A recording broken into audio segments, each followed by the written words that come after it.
Well, hello, everybody. This is Tim Green with the Rattle Magazine. Welcome to Rattlecast number 250, a huge number. Thanks so much for joining me. Today's guest is Christine Potter. She'll be here in just a few minutes. But before we begin, I should say that Rattle is a publication of the Rattle Foundation, a 501c3 nonprofit working to promote the practice of poetry.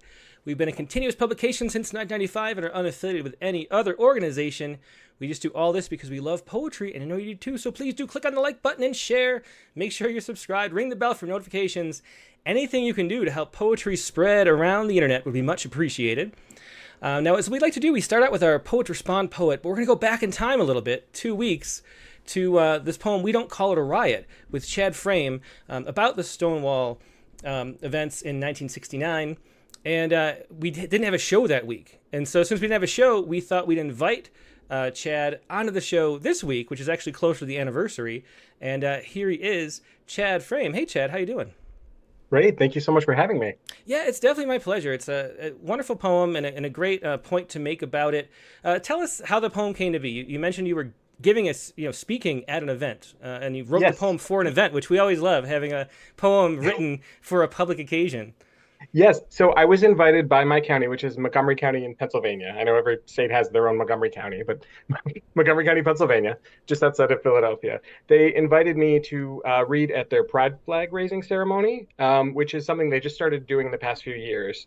I wasn't even fully aware of it. I think I'd heard about it once, so I was really honored to be invited. And I was speaking sort of in the official capacity as director of the Poet Laureate program here. And in advance of all this, I was sent the commissioner's remarks that their prepared statements. And I guess that was their mistake that they showed me what they were going to say. So I kept seeing the word, Stonewall riots. And the original veterans of the Stonewall events prefer that the term riot not be used. They prefer the term either uprising or rebellion Hmm. because it's sort of reductive, diminishing. It implies senseless violence when this was really an act of civil disobedience. Yeah. Hmm. So I decided to do something I've never done before and write a commemorative poem for the occasion and read it right there without anyone knowing what I was going to do. So, Yeah, well, tell us, for everybody who doesn't know the history of that, it is one of those things where the language that we use is so coded into how we think about things unconsciously. You right, know, like, I mean, I can't help but think of it that way. I almost said that just now because that's how right. you've heard it referred to over and over again. And you don't think of the way that how it's referred to informs the way you act, even, and treat an occasion or an event or anything. So what actually happened? What's the background of that? So no one knows exactly who started it, but the police that summer of 1969 had been raiding clubs more and more. And a lot of these clubs were actually mafia owned, and they were mostly left alone as long as they, you know, made payments or whatever. But the police were raiding them more and more, and specifically clubs that were known to be gay or gay frequented. And it was sort of like I guess a crackdown on morality, that sort of thing. So what had happened at this, nobody knows exactly who started the resistance at Stonewall, but it was primarily trans women of color and unhoused or displaced youths who were sort of at the forefront of the resistance. Hmm. And they just kind of fought back one day. It was like they'd had enough. And it was actually the impetus for pretty much the entire modern gay rights movement. So all of the organizations that came as a result of that, PFLAG, the HRC, GLAD, all of them. Uh, so, Yeah, I mean, all those things we kind of now take for granted. It's almost right. like it seems absurd to have to fight for those rights, and yet not too long ago, we did. Well, why don't you go ahead and read that poem? We don't call it a Sure. riot. Okay. We don't call it a riot for the Stonewall Inn, New York, 1969. That summer was an oven on self-clean, beyond hot. The cops raided clubs for weeks. Huddled, frightened men and women and human held at the end of a nightstick in contempt, being held in the arms of a lover in a brick-faced bar on Christopher Street the night they'd had enough of this treatment. We don't call it a riot. No. Riot. Noun. Violent disturbance of the peace by a crowd. Like the peace of gathering with your friends and family in a home away from home. The peace of the jukebox playing Let the Sun Shine. A trusted friend behind the bar mixing you a cocktail. of dancing free and uninhibited when the crowds march in to bash down the door, bash in your skull, bash open the peace hard fought won so you can be standing here, unafraid for the first time in your life, perhaps. And not the family who threw you out on the street, not the government who threw your card to the draft, not the men and women who threw slurs at you walking down that same street, not the church who threw fire and brimstone proclamations, nor these thugs marching heavy-booted with their badges and balled fists can take it away from you. Each brick of this place is home. Each bottle is nourishment. Fingers close around them reflexively. And given fight or flight, when you've always picked the latter, and where has that ever gotten you anyway? Fingers close around bricks and bottles. Words of defiance bubble up to your lips from somewhere deep in the boiling cauldron of your belly. You find the voice to say, no. We don't call this a riot. Call this being cornered and lashing out. Call this being pushed to the brink, past it. Call this resisting systematic oppression. Call this a rubber band stretched to snapping. Call this a blessing that I can stand here 55 years later, unmolested, and read you this beneath a flag flying my colors, all of our colors. No one can wrest a rainbow from the sky. Call this a memorial for everyone whose sacrifice has gifted us the life and freedom to stand here proud, and call this what it really is. It's not a riot. It's rebellion. And it's not finished until we can all stand here together, hand holding hand, and simply call it love. Yeah, great poem. That was We Don't Call It a Riot, and read as part of a public event, which is really so wonderful. What was the reaction by people when you read that poem? So it was a Monday morning at like 10 a.m. at like the courthouse. I didn't think anyone was going to show up, but there were a lot of people there, and they were all super supportive and receptive. Although I did get some religious hate mail. I don't know how they found my address, but it was inevitable. So I kind of took that as a compliment anyway. I was like, you really took the time, so thank you. Well, that's always fun. Yeah, well, thanks for joining us, Chad. And so you should check out our your smoking shelter poem, which I love too. And I believe that was a poem that you submitted for the Critique of the Week a long time ago, right? And I was like, this poem is so good, we just have to publish it. And so we did. So that happens too. Everybody can be reminded of that. So thanks for sharing that, Chad. Thank you so much for having me. Yep, take care. Yeah, that was Chad Frame with We Don't Call It a Riot. It was 2 weeks ago, Sunday's poem. Now, today's poet, I couldn't get in touch with, so we're going to leave it off. You can find today's poem, which is an interesting poem about the monoliths that people keep finding all over the deserts of the world, really, and most recently in the Mojave in Nevada. And find that poem at rattle.com. Today it's the cover poem, and we'll maybe the poet will check back in at some other point. But we're going to take a quick break and go to our main guest now, because it's that time. Christine Potter is here, and we'll be back in just a moment, so sit tight, and I'll be right back with more poetry.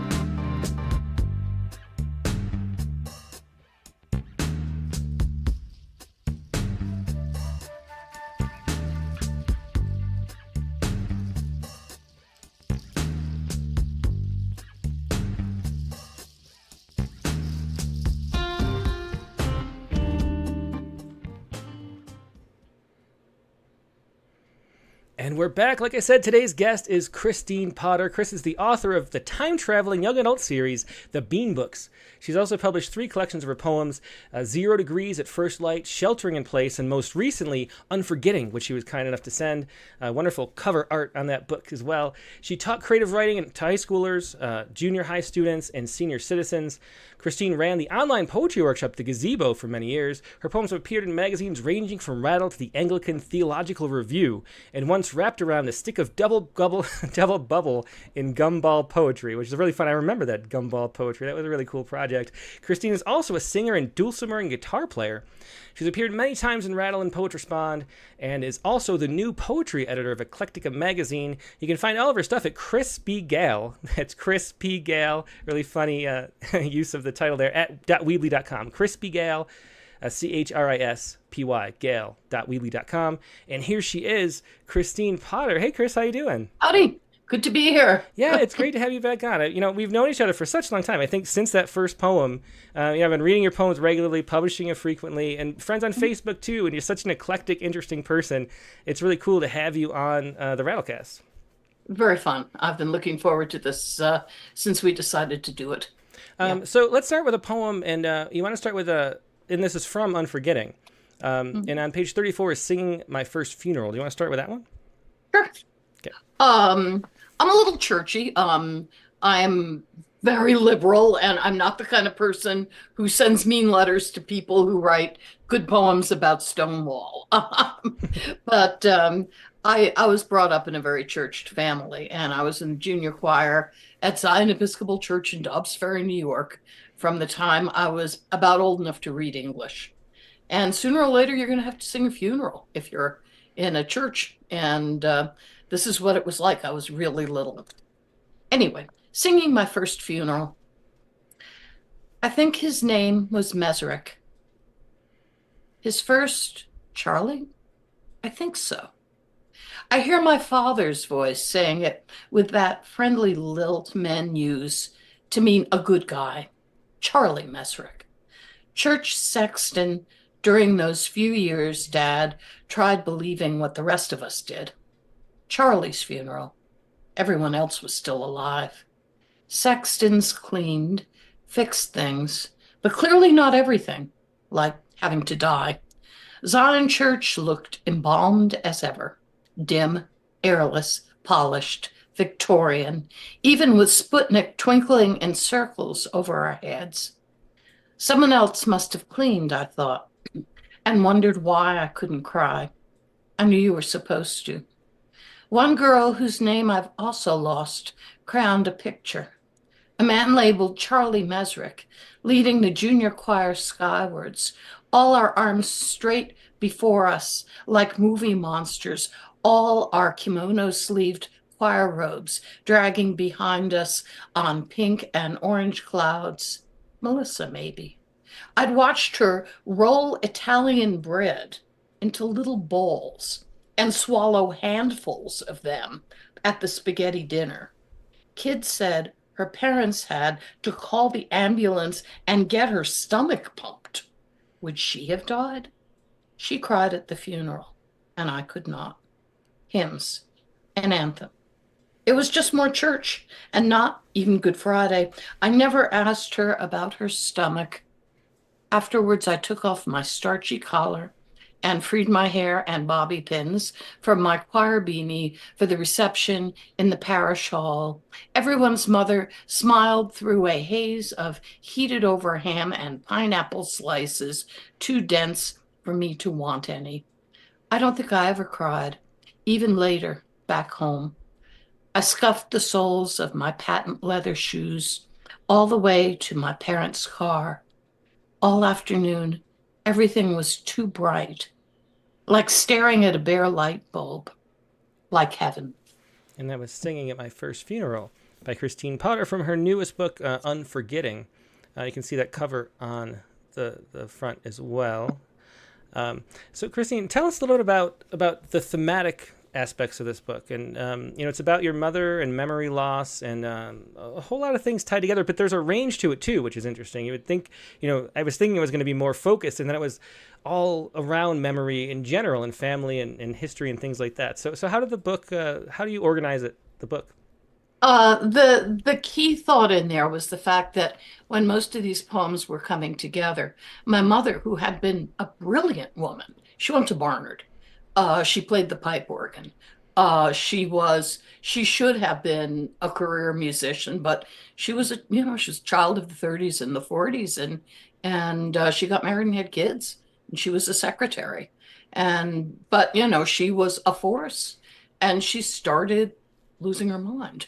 Mm-hmm. Vascular dementia is different from Alzheimer's. It goes way slower. So she started losing things gradually. And what I noticed that she was doing was not so much not being able to bring stuff back, but making things up.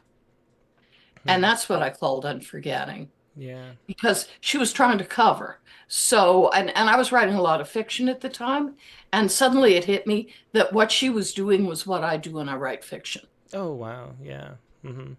which was make stuff up, Mm-hmm. and she was really good at it.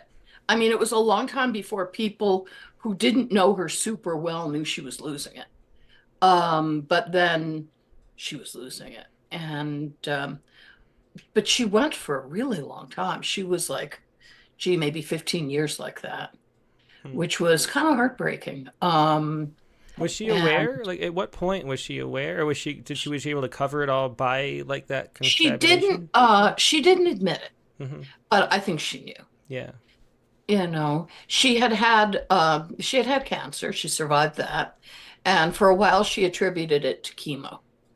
But then, she didn't talk about that anymore. Um, and she made up great stuff, she had this thing with deer. She believed that a deer had come into her yard and she petted the deer and she made friends with the deer, and it wasn't true, except the night she died. The doctor who pronounced her dead. I was not there. She died. I had said goodbye to her, and I'd gone back across the river to my house, and she was with a caregiver that my sister and I had hired to stay the nights with her, and uh, hospice. And they called the doctor, and there was a flock of deer in Dobbs Ferry. I mean, which is very suburban, but not like here. It's not like a place where you get a lot of deer. Mm-hmm. And there was a flock of deer outside her house Wow. that followed the doctor to her house. So I used that in another poem. I think I'm going to read it this evening, in fact. Yeah. Well, do you want to read that poem next? It's a I beautiful could, story. yeah, I could. Let me, let's see. That one is Feral. That one is one of the ones that would be on the sheet that I gave you. Let me pull it up for you. Yeah, I've got it here whenever you're ready. Okay, let me get it. Okay, doke. Okay, Feral. My cat Bella is stealing my coffee again. Her face in my mug, her paw swatting my hand when I try taking it back. She loves me like a kitten, washes my fingers with her tongue after I hide the mug on a shelf she cannot reach. She does not retract her claws, however, ever. She was feral once. I miss my mother. Not the old lady who forgot what a trouble I was. The young secretary whose husband cheated, whose boss spat in the office water fountain. The boss's name was Shirley, but a man. She found that hilarious. A man. And I was almost more than she could bear. But she bore me. Not the easier child my sister was. Too friendly to strangers young, too prone to tears teenaged. Sarah Bernhardt, my father said, and she let him, left me to his rough love. Her anger was pure energy. A door slammed shut. Gasoline. It made me want to accomplish things. It still does. When my mother died, an entire herd of deer, unseen before in her downtown neighborhood, led the pronouncing doctor's car to her house. Mom looked at me hard sometimes, like a doe startled from her browsing. I can't tell you what nourished either of us, but I loved her. We were all feral once. Yeah, and that was Feral by Christine Potter. A great poem about, the way that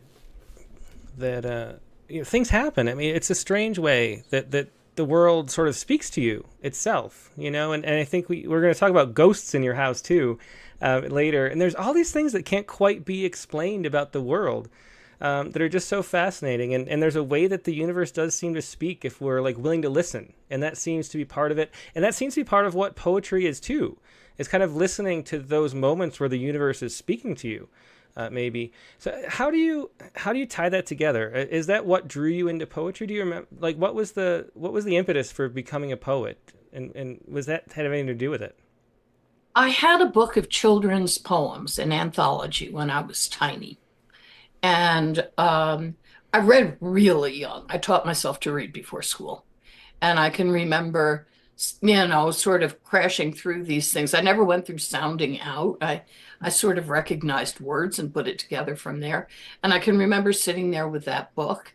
And I can remember reading Edna St. Vincent Millay when I was like in second grade. I mean, I didn't understand it, but it rhymed and it sounded pretty, so I liked it. And I wanted, other people were doing it, so I wanted to copy it and do it myself. Mm-hmm. And I was always writing. I wrote quatrains when I was young, and they always rhymed. And there were usually 4 or 5 of them, and that was a poem. And I would give them to people. When JFK was assassinated, I sent a poem to Jackie. And I heard back from one of her secretaries, sent me a thank you note. But I was 11 by then, and I thought I had done this incredibly childish thing, so I was embarrassed. But yeah, I've been writing poems that long, and I wrote songs when I was in high school when I started playing guitar. I wrote really bad songs. But I'm a better guitarist than I am a songwriter. And I was blonde. Everybody expected me to sound like Joni Mitchell, which I don't. Playing dulcimer, that didn't help either. I played dulcimer because it's easy. I could teach you how to play dulcimer in 5 minutes, Oh, Tim. nice. Well, maybe I'd like to learn. That'd be fun. Yeah, it's really not hard. There are no wrong notes on a Well, dulcimer. that's even better. So having written poetry that long and that a central part of your life for that long, how do you think it's like changed you? Can you imagine what it would be like to not have written poetry, to like given it up like so many people do? Um, you know. There have been periods where I haven't written. I was in a really unhappy relationship for a while, and I didn't write. Mm-hmm.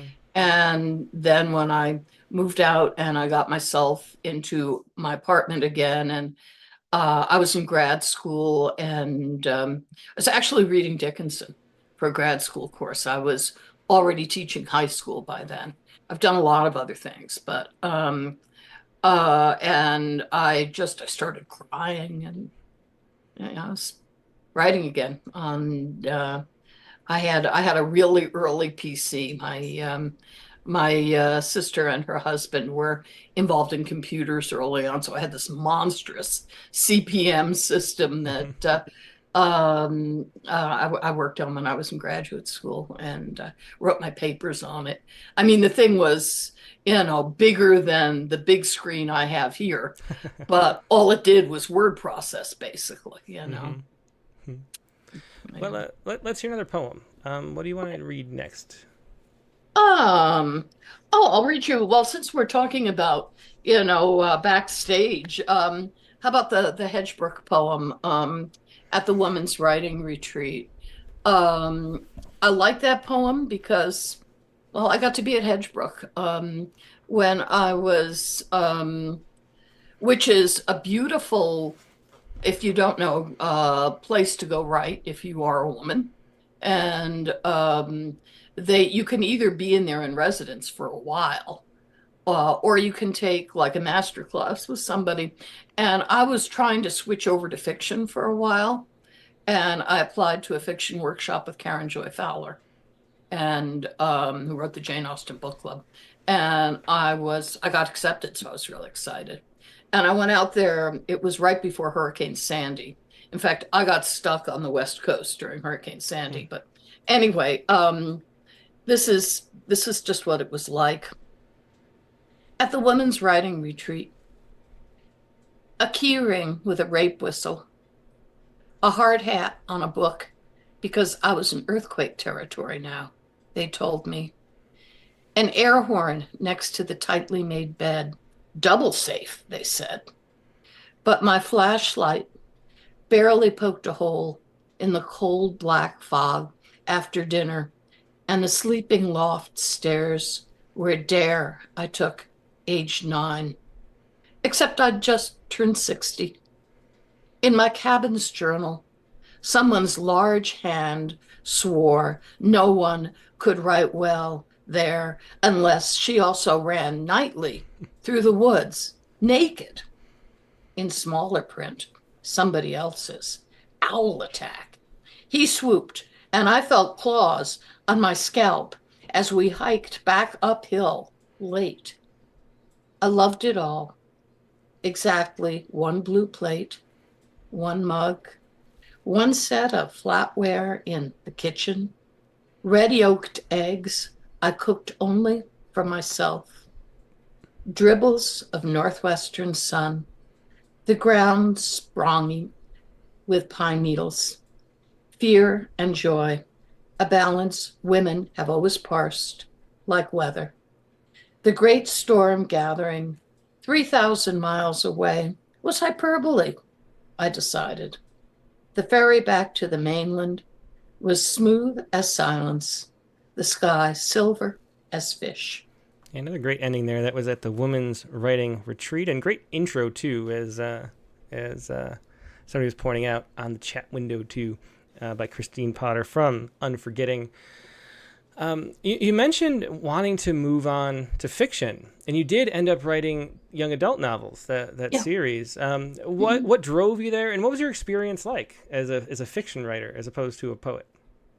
At first, it was really weird. At first, I didn't want to write any plot. I just wanted to make characters, and I didn't want anything bad to happen to them because I liked them so much. I can remember when I first sat with Karen Joy Fowler. She said that about me. She said, "You know, you've got to have something bad happen to your characters, or you're not going to have a book." And so that was, I think I was writing like big long poems first, big long free verse poems, very free, Mm-hmm. but a lot of memoir. In fact, I think that, I write about the 70s and the 60s so much because the books are largely set, their time travel, but they jump off from the 70s. Mm-hmm. And so I was writing poems around what I was writing in the book. Like the poems were like what really happened in the book was fiction, Mm-hmm. The Bean books are about a girl who unintentionally time travels. She just gets sucked into the past Mm-hmm. from time to time. She doesn't know why. Yeah. She's there and she has to figure it out. But she can't be seen by people in the past, usually. She's usually just observing, although occasionally she does appear. And when she becomes involved with people, she can sometimes bring them back with her. Mm-hmm. And that managed to fill 5 books. So. Did you find writing fiction to be as rewarding as writing poems on like a spiritual or psychological level? Was it something that because we write because there's, so little reward otherwise. We wouldn't do it if not. But we write for that feeling of writing and self-discovery and stuff. Were you able to find that in fiction in a similar way? Or was it, is that why you turned back to poetry? Yeah, honestly, no. I mean, I liked writing fiction. It was enveloping. It's sort of like watching a movie behind your eyes when you're writing it, when you're really in flow. I mean, you know your characters very well. I'm a total seat of the pants writer. I'm not somebody I usually know where the book is going to end, Mm-hmm. but I don't know how I'm going to get there, and I write my way to it. And so I love the Bean books. I think they're fun books, but I'm not interested in doing fiction for a little while. Mm-hmm. Um, it was a time in my life where a lot of rough stuff was going on. I mean, my mother was failing and my father too. And it was nice to kind of have this little safe make-believe world where everybody was a teenager and I was completely in control of it. And it was escapist. Hmm. Poetry, I think good poetry is not escapist. Yeah, that's a Uh, great point. It's almost the opposite of escape. It's like diving yeah. in even deeper into the wherever you are. Yeah. Oh, yeah. Although, you know what? I found out, there's my favorite line in Huck Finn is Huck says, you can't pray a lie, Hmm. you know, and I feel that way about writing in general. So even when I was writing fiction, there would be like this greater metaphor that I would sort of see Hmm. that, what I was really writing about was, damn, I was mad at my father, Hmm. or, who there were characters who resembled people I knew, and I was working stuff out. So I guess if you're a poet, it's always metaphor. Yeah. Yeah. The subconscious is still churning out the the insights, no matter what the medium. That makes a lot of sense. Yeah, yeah, yeah.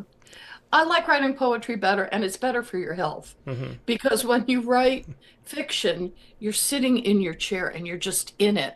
And I used to like tighten up, and I would like, hours would go by, and then I would get up and I'd be like, oh, and that would be bad.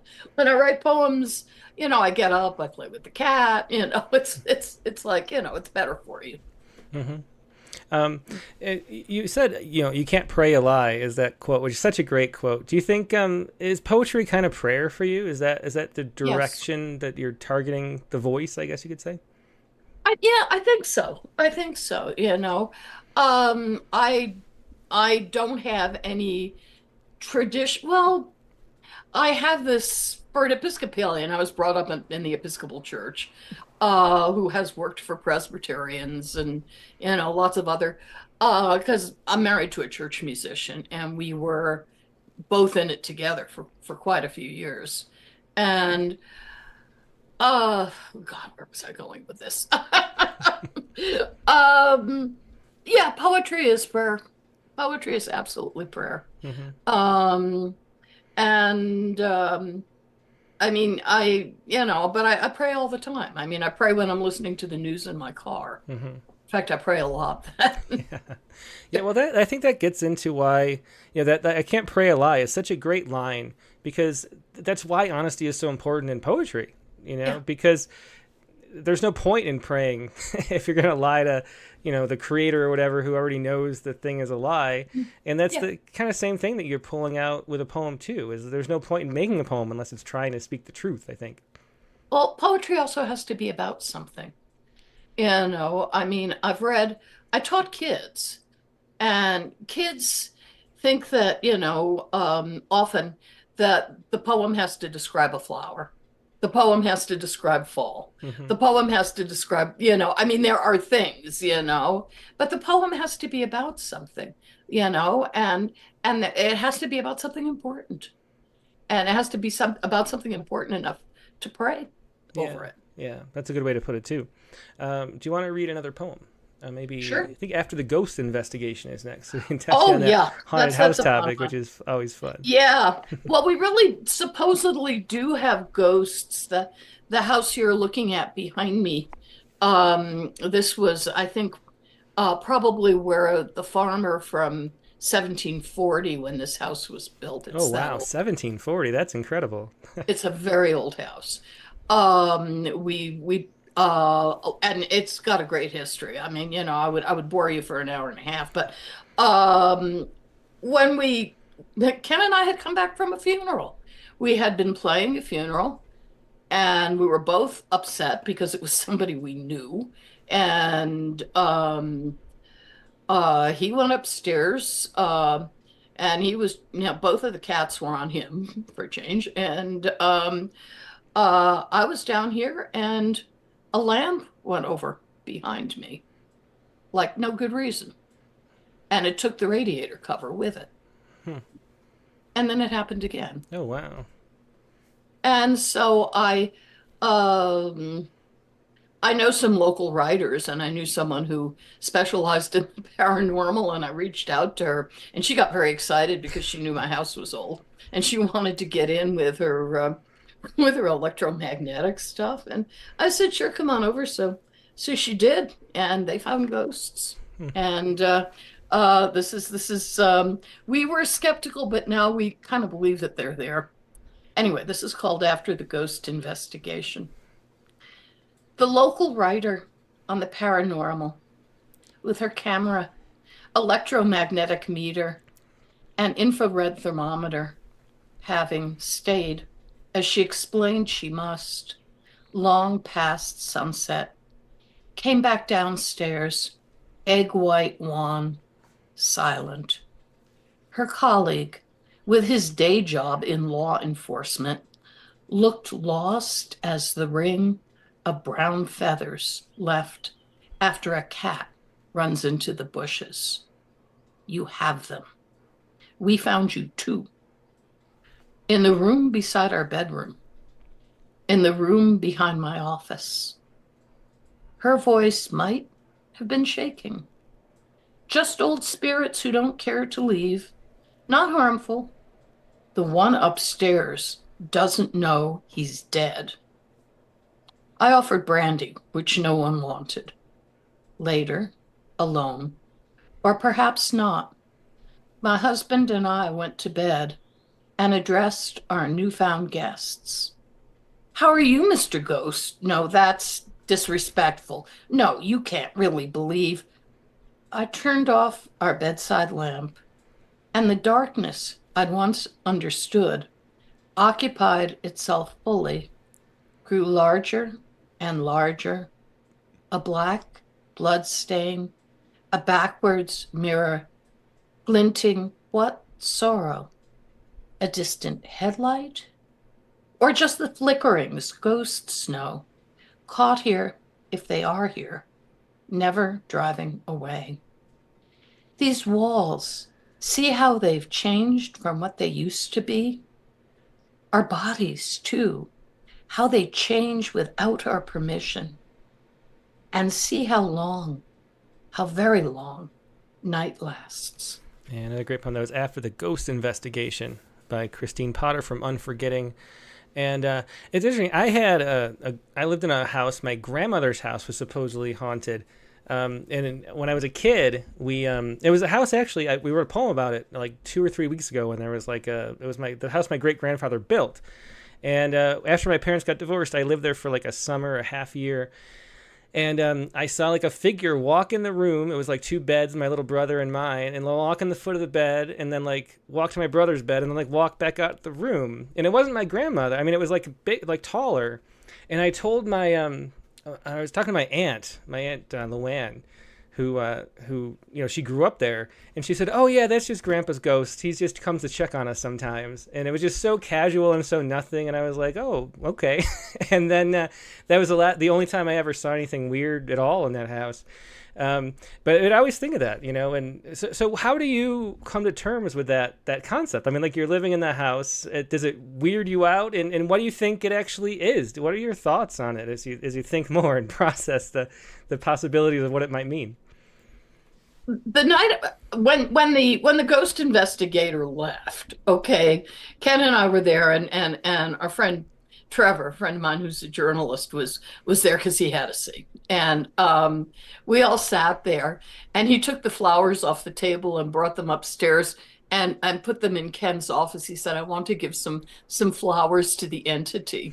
And we were laughing. And then he went, and then we were both kind of spooked. Uh-huh.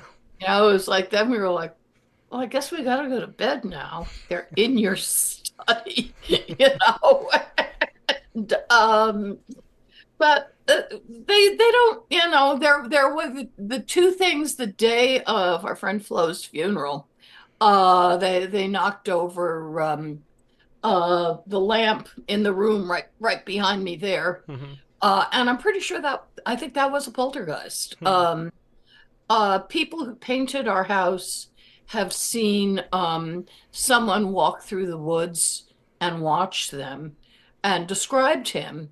And he sounded a whole lot like Maurice Heaton, who was a man who lived here, who was a glass artist, who had a kiln house across the yard. And it really sounded like him. And he went into the woods and disappeared while they were watching. Wow. And, our chandelier in our dining room swings back and forth when there's nobody upstairs. Oh, wow. But that's really all we get. Mhm. It doesn't bother me at this point. I mean, if they're there, it's okay. They'll probably be all stirred up now because I'm talking about them. Do you think, I mean, what is your sense? Is it like an actual entities that are paying attention, or is it like echoes of the past through somehow moving through time? I mean, you wrote a time travel young adult novel. I mean, that kind of makes sense. And also your time travel adult novel, I just realized your protagonist couldn't be seen. So Yeah. do you know was that inspired by the book? And maybe it's someone from the future. She's sort of an opposite ghost. Yeah. I've thought about that. Mhm. And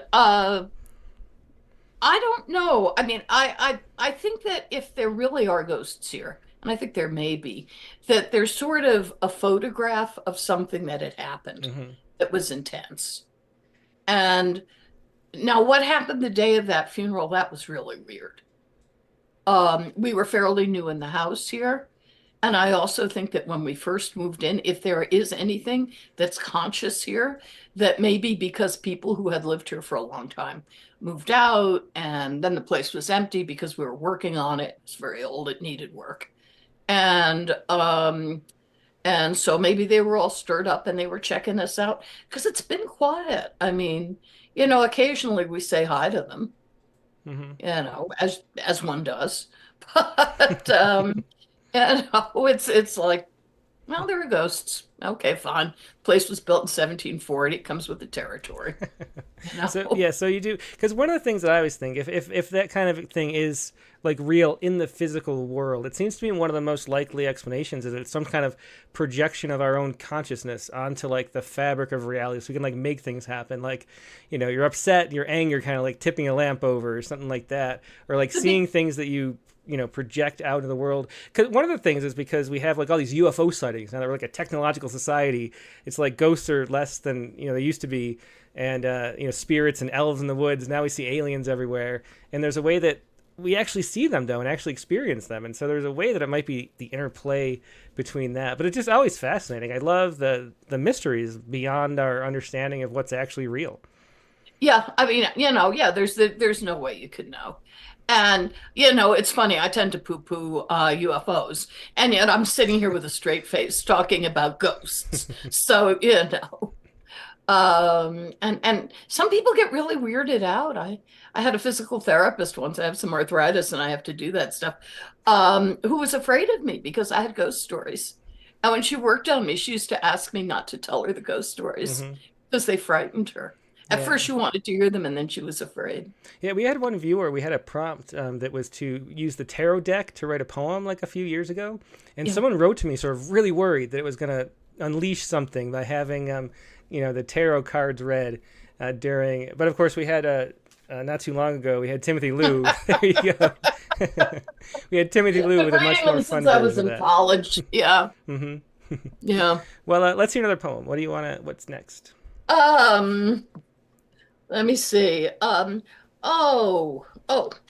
Well, since we're into scary ones, how about I wanted to read the Los Alamos one because because of the movie Oppenheimer that was out last summer, and Ken and I were on a road trip on the 50th anniversary. This was some years ago of the Trinity test, and we just wandered into the museum at Los Alamos.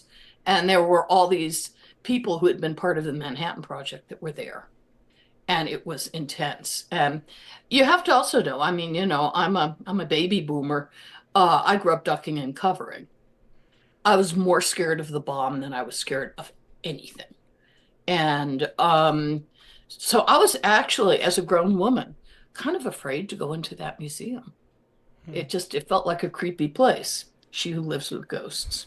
But anyway, Los Alamos, on the 50th anniversary of the Trinity test. And it starts with, it's July 16th, 1995. It starts with a quote from Kenneth Bainbridge to J. Robert Oppenheimer. Now we are all sons of bitches. It was a Roadrunner cartoon until then. Up mesas and down, brownstone and sand, sky blue and windless. We kept the car's air conditioner cranked until our fingers ached, but sweat dried on our arms the minute we walked into sunlight. I could lick the back of my hand and taste salt.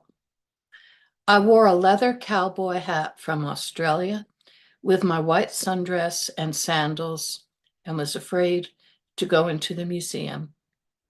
As if knowing it was there, heated the whole desert, as if I were still 12, awakened before dawn by sirens, praying to not count 10 3 times, the Civil Defense Code, as if a red transistor radio were still under my pillow and don't let the rain come down, my only proof of nothing incoming. Oh no. You and I had forgotten the big birthday, didn't know there'd be scientists our parents' age online with us, pointing at mock-ups of their old living rooms, linking fingers with their smiling wives. I didn't know how hard I'd want to hate them, especially one man who laughed at the Trinitite, a green blob of desert sand fused in the explosion, a ruined church window. Yeah, I grabbed me some of that stuff. Wear it on a string around my neck if I'm catching cold. Works great. But they were silent in the room with the black ghosts. Pictures from Hiroshima of men and women turned to photographs themselves by the fire such good people could make. I didn't hate anyone then. I couldn't hate. And that was Los Alamos on the 50th anniversary of the Trinity Test by Christine Potter from her book, Unforgetting. And it's about that time I should say, if anyone has any questions for Christine, please do leave them in the chat windows on Facebook or YouTube. I'm watching them both, and it helps if you put like question in bold so I can see it. And also I should say that if you're enjoying this programming, please do click the like button if you haven't yet. It really helps. The whole world is governed by algorithms these days, and the algorithms only listen to your likes. So do click the like button if you haven't yet. Just a little reminder halfway through the show. And Christine, we haven't talked about your process of writing yet. And one of the things that always stands out, and I asked you about this before, but I actually don't remember your answer, is the way that you make the lines. And you can look at really any poems in the book, and the way that the lines are so exactly fit the same length. Like I can see a Christine Potter poem from like just as soon as I open it, because there's no raggedness to it. It's almost like it's justified left and right very often. And so how did you end up, coming to write like that, where that line length, and how do you get the poems that way? Is that something you're very conscious of as you write, or is it? And so like if you have a longer word, you'll like pick a longer word to make it. How does that work? Okay, how do I describe this? I think there are a couple of different rhythms when you're writing free verse. And I think there's a rhythm when you read the poem out loud. And I think there's also a rhythm when the eye scans the poem down the page. And I'm very aware of the rhythm when the eye scans the poem down the page. I mean my poems to be not metrical, but to be rhythmic when you're reading them silently. And so that's what that is about. And I really dither over this stuff. I move like little words back and forth. I play with and jam like crazy. You said once that when you revise as you write. Mm-hmm. And I do that. I tend to write pretty quickly. Sometimes I wake up in the morning and I've just got an idea. Robert Bly has a whole book called Morning Poems, which I love. It's my favorite Bly. He's a big hero of mine. And he wrote a poem, he said, every morning before he got out of bed for a while. I think that would be a great thing to do. Hmm. Um, but I usually wait until I get downstairs. Um, um, but I'm revising as I'm writing, and I see the shape. Usually within 3 or 4 lines, I know whether I've got short lines or long lines. And I know I always write in a regular stanza. I don't know why. It just looks. Some of my earlier stuff I didn't, but for like about the past 10 years, it's been, couplets or tercets or quatrains.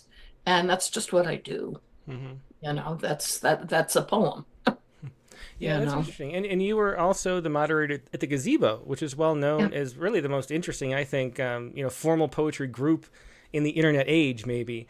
There's so much great stuff coming out of there, and so many people who just purely loved poetry. It was one of my favorite places, and there's so much, great poetry and lovers of poetry that came out of those groups. How did that come to be, and why? I assume that for a while you wrote a lot of formal poetry. You mentioned you did when you were a kid; it was all rhyming quatrains. But I Yeah. imagine being at the Gazebo so much, you were writing formally at that time, and then you shifted out of it. Is that? There were a lot of free versers at the gazebo Oh yeah. also.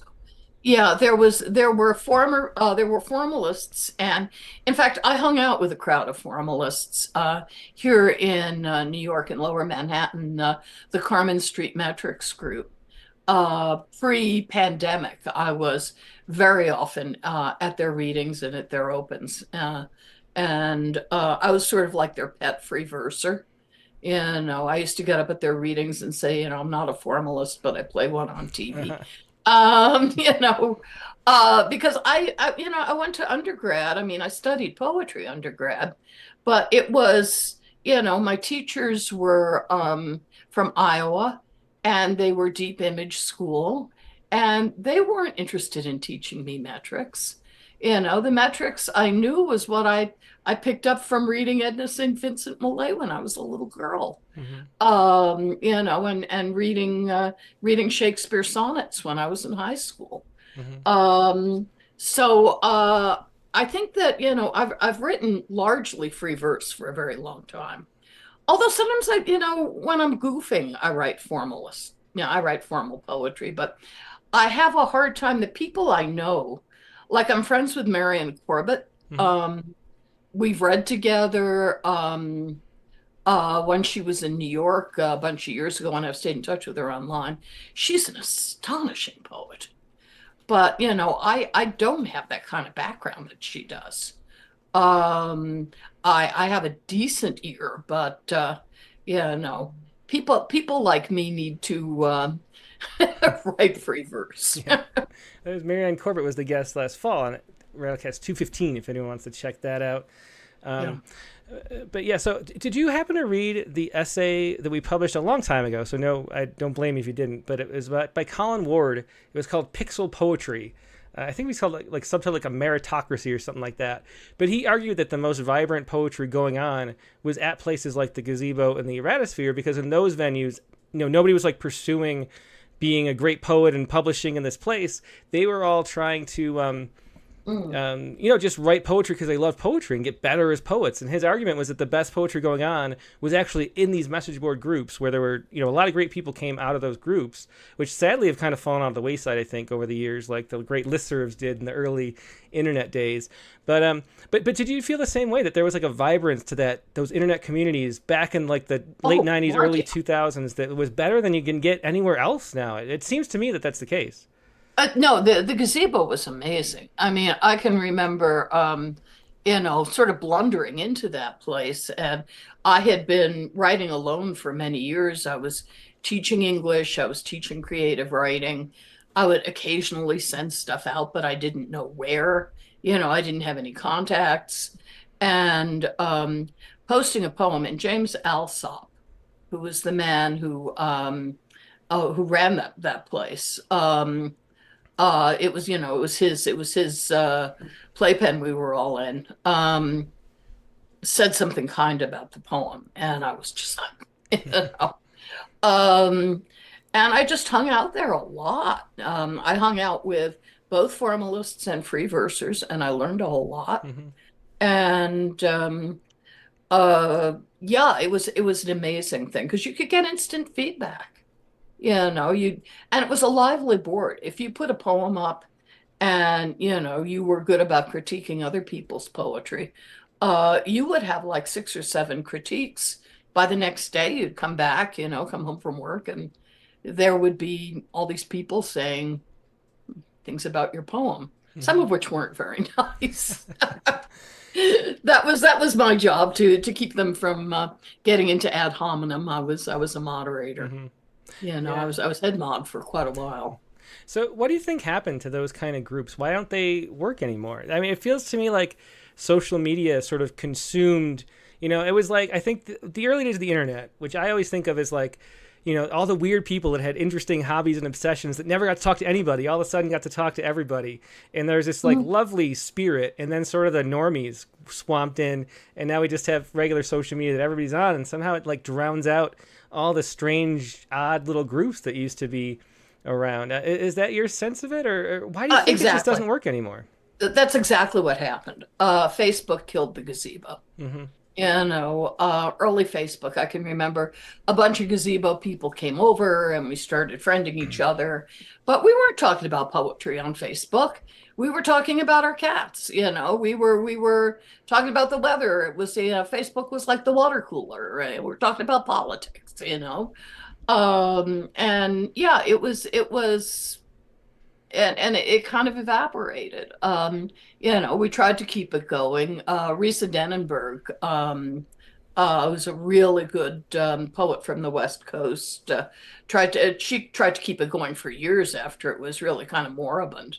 Mm-hmm. And I was so grateful to her for doing that, but it got to be really slow. Nobody was there anymore, and I think she finally took it down. And yeah, I miss it. I don't miss there were wild flame wars there. I Yeah. mean, I don't miss the flame wars. I don't miss people threatening me. Mm-hmm. I don't miss actually had to call a lawyer once. I mean it was there was a dark side to that place too, although I learned an awful lot Mm-hmm. there. Yeah, it was just such an interesting time, and to me, we I was doing a lot more on face or not, what's it called? Live Journal was what I had. Oh, There were uh, some really cool groups. A lot of slam poets too were in a group mhm. on Live Journal, and we're critiquing everybody and working, and everybody just loved poetry and was working on it. And then the migration to Facebook happened, and then it just died, and now that Yeah, it was bought by Russia, and so now of it's like the course. biggest social media thing in Russia, and I deleted my account so that it just felt weird to have stuff up in Russia. But anyway, let's do another poem, and then we'll get to a couple of the questions from the audience that have come in. Okay, let's see. You know what I'd like to read? Since we're kind of talking politics, my friend Trevor, who was at our house when we were getting ghost busted, um, works for ABC News. He's a journalist, a producer, really. And he needed a Fourth of July poem for a big show he was doing 2017. And he solicited me. He said, write me a poem. And I said, but for ABC? And he said, yeah. And so I did. And so this was on the air for their Fourth of July thing. Um, and he did this big production with music in the background. And it was this, let me just read it naked for you, okay? It's called This Dangerous Agreement. And July 4th, 1776, July 4th, 2017. I've always wondered how they managed it in July in Philadelphia, wearing wool and wigs in a wooden building that sings in the wind still. I know that part because I heard it once. The sound a cello note in horizontal rain driven against its tall, many-paned windows. Except the sun shone the day Jefferson observed, upon awakening, 68 degrees, not even 80 that afternoon, and only a few clouds. They started us then. After days of ink and revision, arguments, bark and buzz, lavender-scented hair powder, footsteps and the scrape of chairs pushed back in a loud, high-ceilinged room. They came to this dangerous agreement. It was not perfect, but it was beautiful. The right to seek joy freely granted, and worth everything else. Rocky hills beyond green ones, rivers with silver and brown currents, and the sequined tangle of many cities at their mouths. The daily celebration, the shouting match, and this dangerous agreement. The founders could have been hanged for it. It was not perfect, but it lives in our breath, even when we're afraid it has been lost. We'll find it again. We were born with that right, the 18th century ticking its logic in our heartbeat, in our laughter and hopeful chatter after dinner as evening gathers. Sorrow blows into joy with our seeking, like cool air after thunder, like fireworks from the next town over, blooming high over dark trees.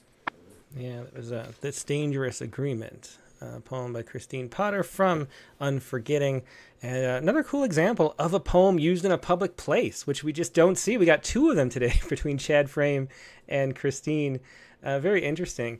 Christine, you talk about politics on social media and stuff, I see, but you don't really tend to write political poems, I don't think, or do you? Or, is it more leaning into the personal than the political? And how are the two intertwined? For me, the personal is political, and vice versa. I grew up in a wildly political family. My dad was head of the Democratic Party in Dobbs Ferry. I was out, door knocking with him when I was a little girl. And my friends and my sister and I, during the Vietnam War, had a peace center in the basement of our parents' house and worked for progressive candidates. We were too young to vote, but we were still outdoor knocking, riding our bicycles around, going to peace marches and rallies and stuff like that. I was really political when I was a kid. And so it's just how I am in the world. And so when I write about poetry that's political, it's usually I'm writing at it. It gets too didactic if you go straight on with it. Otherwise you're just insulting people. You're like the angry robot, because in a democracy, we all have to hold up our end of things. And my end of things is a poem. That's what I do. Yeah, well, really well said. And that's what I was trying to get at, because your poems, they touch on them, but in ways that are sort of at a tangent. I always think of like the, in the Dune series, they have these like force fields, so you can't like shoot anybody with like guns or missiles because the shield just comes up and blocks it. So you have to have these like sword fights, but you have to be like slow enough to get through the shielding. I always thought it was a great metaphor for the way you have to get at politics through poetry. If you don't lure people in with the personal and have it be about bigger things and more honesty, messages never get across. The shield just comes right up and just backs you right back, and it doesn't do anything. And so it's sort of pointless. People's eyes glaze over. Yeah, exactly. But then when you can come at it at an angle, and I think you do that really well by staying, honest and personal. So a question. Where did it go? So we're talking about revision and stuff. Barb Christing says, even though you write fast, do you let them sit for a few days and then go back and edit? Or is it sort of a one and done? Yeah. Most of the time. Sometimes you just get a poem, like the last one I gave you for Poets Respond, that kid who flipped his car. And I realized that it was like a metaphor for everything. And, that just came up, if there had been ink, it would have been barely dry when I sent it to you. But most of the time, I'm tinkering with them for a while. I just gave something to Eclectica, which uh, they used. I didn't accept myself. They used it before they hired me, but it was a poem that I wrote when I had gone back to my old school to teach a workshop, which I do once a year because they have a poetry day and they call Granny and and she comes like tottering in with my little book. And we were writing to a Joy Harjo poem together. And I was right with the kids when I'm teaching. And oh my God, that thing took weeks. I mean, maybe because when I first drafted it, I was surrounded by students. So, and I was also writing in longhand, which I'm not comfortable doing. But I came home and put it on the screen, and it took weeks for me to get it together. Depends on the poem. Mm-hmm. Well, let's hear. I think we have a couple more poems in the queue. Let's do them both. Let's do teaching a writing workshop at the school where I worked for many years. The perfect transition to that poem. Then we'll do one more little question or two, and then the last poem by Molly Cat Jones making an appearance. I'm looking forward to that too. Yeah. Okay, this one's a little political, actually. Anyway, teaching a writing workshop at the school where I worked for many years. And starts with a quote from Adam Zagajewski. Praise the mutilated world and the gray feather a thrush lost. Laminated directions sat on the teacher's desk next to her spare glasses. A mug of cough drops, controls for the whiteboard. If the violence comes to your secured space, it's okay to try to escape. I tried to write with the kids 2 poems I'd brought in. Bly, Akhmatova, Zagajewski tried to turn dust, motes, into sequins and a slant of morning light, tried to find a small specific worthy of praise. Colors, objects, articles of clothing, a girl with an oversized green plaid shirt, a fuzzy-haired boy with the start of a beard. Lock the doors, turn out the lights, take attendance, take instructions from law enforcement, not announcements on the PA. We'd just started the drills the year I retired, squatting in closets, cops in the loud hall, shooting blanks to desensitize us on a conference day when all the kids were gone. If the violence comes, try to praise something. One girl called on Bly's hard of hearing angels, called on Jesus and Allah. Praise the warm morning, the radiators and the window air conditioner running at the same time, the haze on the distant hills, empty trees struck green and pink at their tips. Praise 2 black-haired nerdy girls making jokes about Shakespeare. The kids I used to teach, who are teachers themselves, the poetry slam in the library with the other local high school. Praise the tar-melting sun in the parking lot, the violence that does not come. Yeah, great poem there. You can see how the political comes through. It's such a slant and a greed. You kind of don't realize you're lulled into paying attention to something political through a poem like that. That was teaching a writing workshop at the school where I worked for many years, and ran an Eclectica magazine, which you're now the poetry editor of. Can you tell us a little bit about that, about taking that post? How long have you been doing it, and what are your aims as editing poetry? I am brand new. They just hired me, and I just want to get a whole bunch of good poems in there. I want poems that are about things. I'm always a sucker for a strong image. I am always a sucker for a clever metaphor, for a turn, for a good ending. I know more about free verse than I know about metrical verse, but I really admire good metrical verse, and I would like to see some. So, I'm open to whatever people want to send me. If who was it? Peter Schickler used to say about music, if it sounds good, it is good. Mm-hmm. You know when a poem is good. Yeah, definitely. What do you think that is? Like, how do you think you know? What is it that you know? What do you hear when it's good? It's fresh.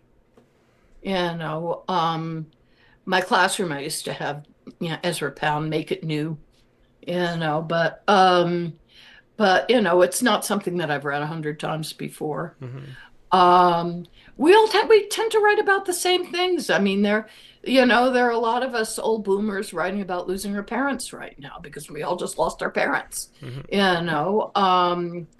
But so your job is to make it new, Mm-hmm. is to do something new with it. Make it needs to have a heart.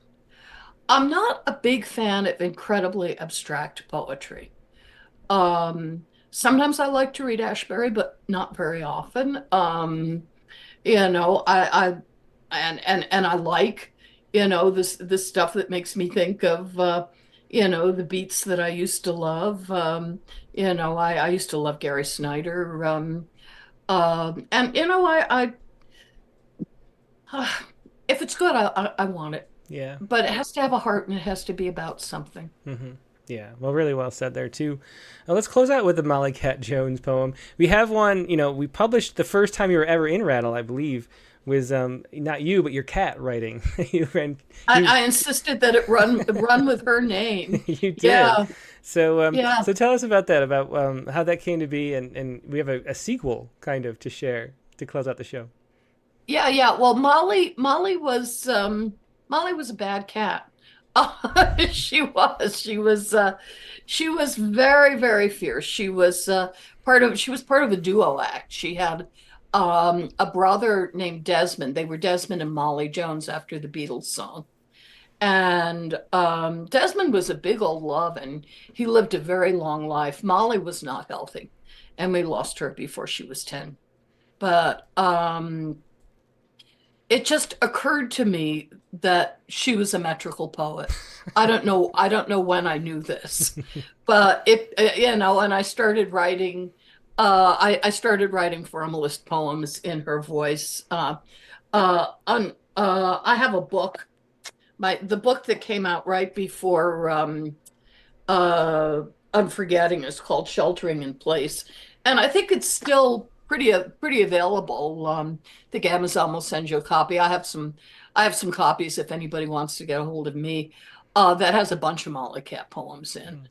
Um, but anyway, Molly Molly was a hater of dogs. Some cats like dogs. The cats we have right now are fine with dogs mostly, but Molly hated them, and she particularly had problems with my sister's dog Rufus, who was a corgi. He was very sweet, um, and Rufus predeceased her, so I felt that it was important for her to write an elegy. So she did.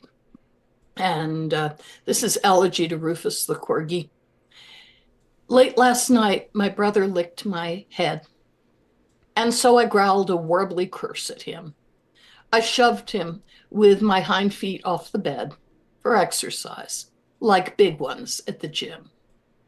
We thudded down the stairs and surfed a rug into the hutch across the kitchen floor. Our fights are not so different from our hugs, except we like our fights a little more. Is that why when you saw me, you would bark and bark some more? That always made me spit. You meant to play, but I shot back with snark and puffed my tail and stalked off in a snit. It's clear now there was no cause to defend. Forgive my feline pride, my canine friend. Yeah, sweet poem by Molly Cat Jones there. Elegy to the roof or to Rufus the Corgi. Christine, Yeah. thanks so much for being a guest and sharing your work tonight. It's been really fun talking to you as I knew it would be, and really great poems too. Thank you. Yeah, that was Christine Potter, today's guest in the Rattlecast. Her most recent book is Unforgetting, which you can find. You can also find Sheltering in Place, as she mentioned just now. Check those out on YouTube or her website. The website, once again, is Chris, like the name Chris, ChrispY Gal, crispygale.weebly.com. Find all of her books there, and so much more. And also her young adult novels, too, which you might want to check out for a young adult in your life, too. Anyway, we are going to take a break now and go to our prompt lines. And the prompt for this week was to write an extended metaphor poem that features a celestial body. So that was your challenge for this week. Write an extended metaphor poem that features a celestial body. And to share it, all you have to do is email your poem first to prompt lines. That's prompt lines, all one word, at rattle.com, so I can show the poem on the screen as you read it. And then find the Zoom link, which I'm about to deploy on Facebook and YouTube. So find that Zoom link, jump on the Zoom, but only if you would like to share a poem. If you only want to sit and listen, don't go anywhere. Just keep watching YouTube, Facebook, X, whatever. And that's the best place to view it. But if you have a poem to share, and only if, join the Zoom, and I'll be right back with more poetry.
And we're back. Thanks so much for your patience. It's the time for the prompt lines, and we have our prompt poems editor here, Katie Dozier. As always, hey, Katie, how you doing tonight? Hey, I'm doing great. I love that interview with Christine. Yeah, really fun. I love getting to talk to about weird things. So I know that, if there's a ghost, I really love the ghost talk. Anything strange we can talk about is always fun. So that portion is really fun. And Christine's such a cool person, does so many different interesting things. Really fun talking to her for sure. Yeah, I'll forever be amazed at how her lines are all the same length. Like every time when I'm editing a poem and my lines, I'm like, oh, that's a little ugly. I'm like, Christine Potter would make this poem beautiful.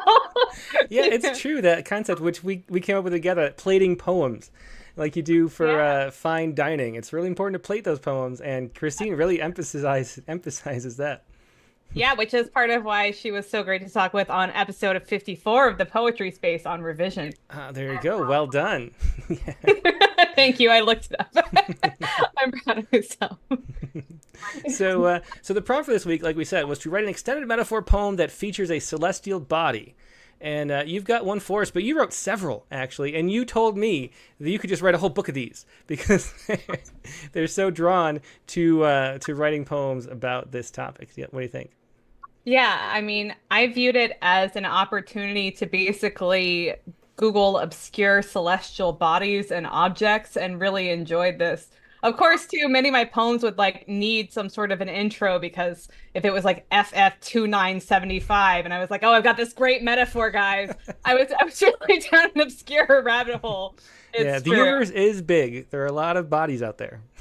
Yes, it's true. It is true. I learned that this week too, so that was good. But yeah, I enjoyed it. I hope everybody else liked it too. I'm excited to see what everybody has. I think we have a little bit of background noise on the Zoom. Do we? I didn't hear that. I know who it is, but I don't want to call them out. We won't. Okay, we got him. Okay. Okay. So okay, so this is Some Rogue Planet, which is your poem. Okay. Some Rogue Planet. They say to never step without watching your feet land. Rattlesnakes can spring up anywhere, even bite through boots in deep space. But I thought you were lonely, missing a sun to orbit around. So I twirled like a disco ball, gathered my shards to weld a prism of what was broken. But some are born nocturnal. Some will never have their own ozone layer. So each tiny solar flare rages into another Big Bang. Some planets drop a moon as easily as car keys, but a comet isn't fueled by glitter. What sparkles is some dust she shed, which will remain unvacuumed underneath your empty bed. Yeah, I love that. Such a great extended metaphor there. How did you, let me ask, how did you go about that poem? Like, did you think about what it was a metaphor for, or did you start like writing about the rogue planet and then you realize like halfway through what it was about? I'm gonna sound like I'm bragging, I guess, because it was like, I don't know, I have this real connection to I didn't know it was gonna be this kind of a prompt that I love when I came up with it, to be honest. But like I was just seriously looking at a list of like obscure celestial objects, which to be fair, Rogue Planet isn't actually that obscure, but it made the top 50 of whatever bizarre list I was reading. And as I read it, I just started, it's like my brain knew, and then I was just catching up to what my brain knew, which is the most fun way to write a poem. So Yeah, well, for sure. yeah. Yeah. And I have no idea what you wrote, except that you wrote it before you played baseball today. I did. Yeah, we had a double header.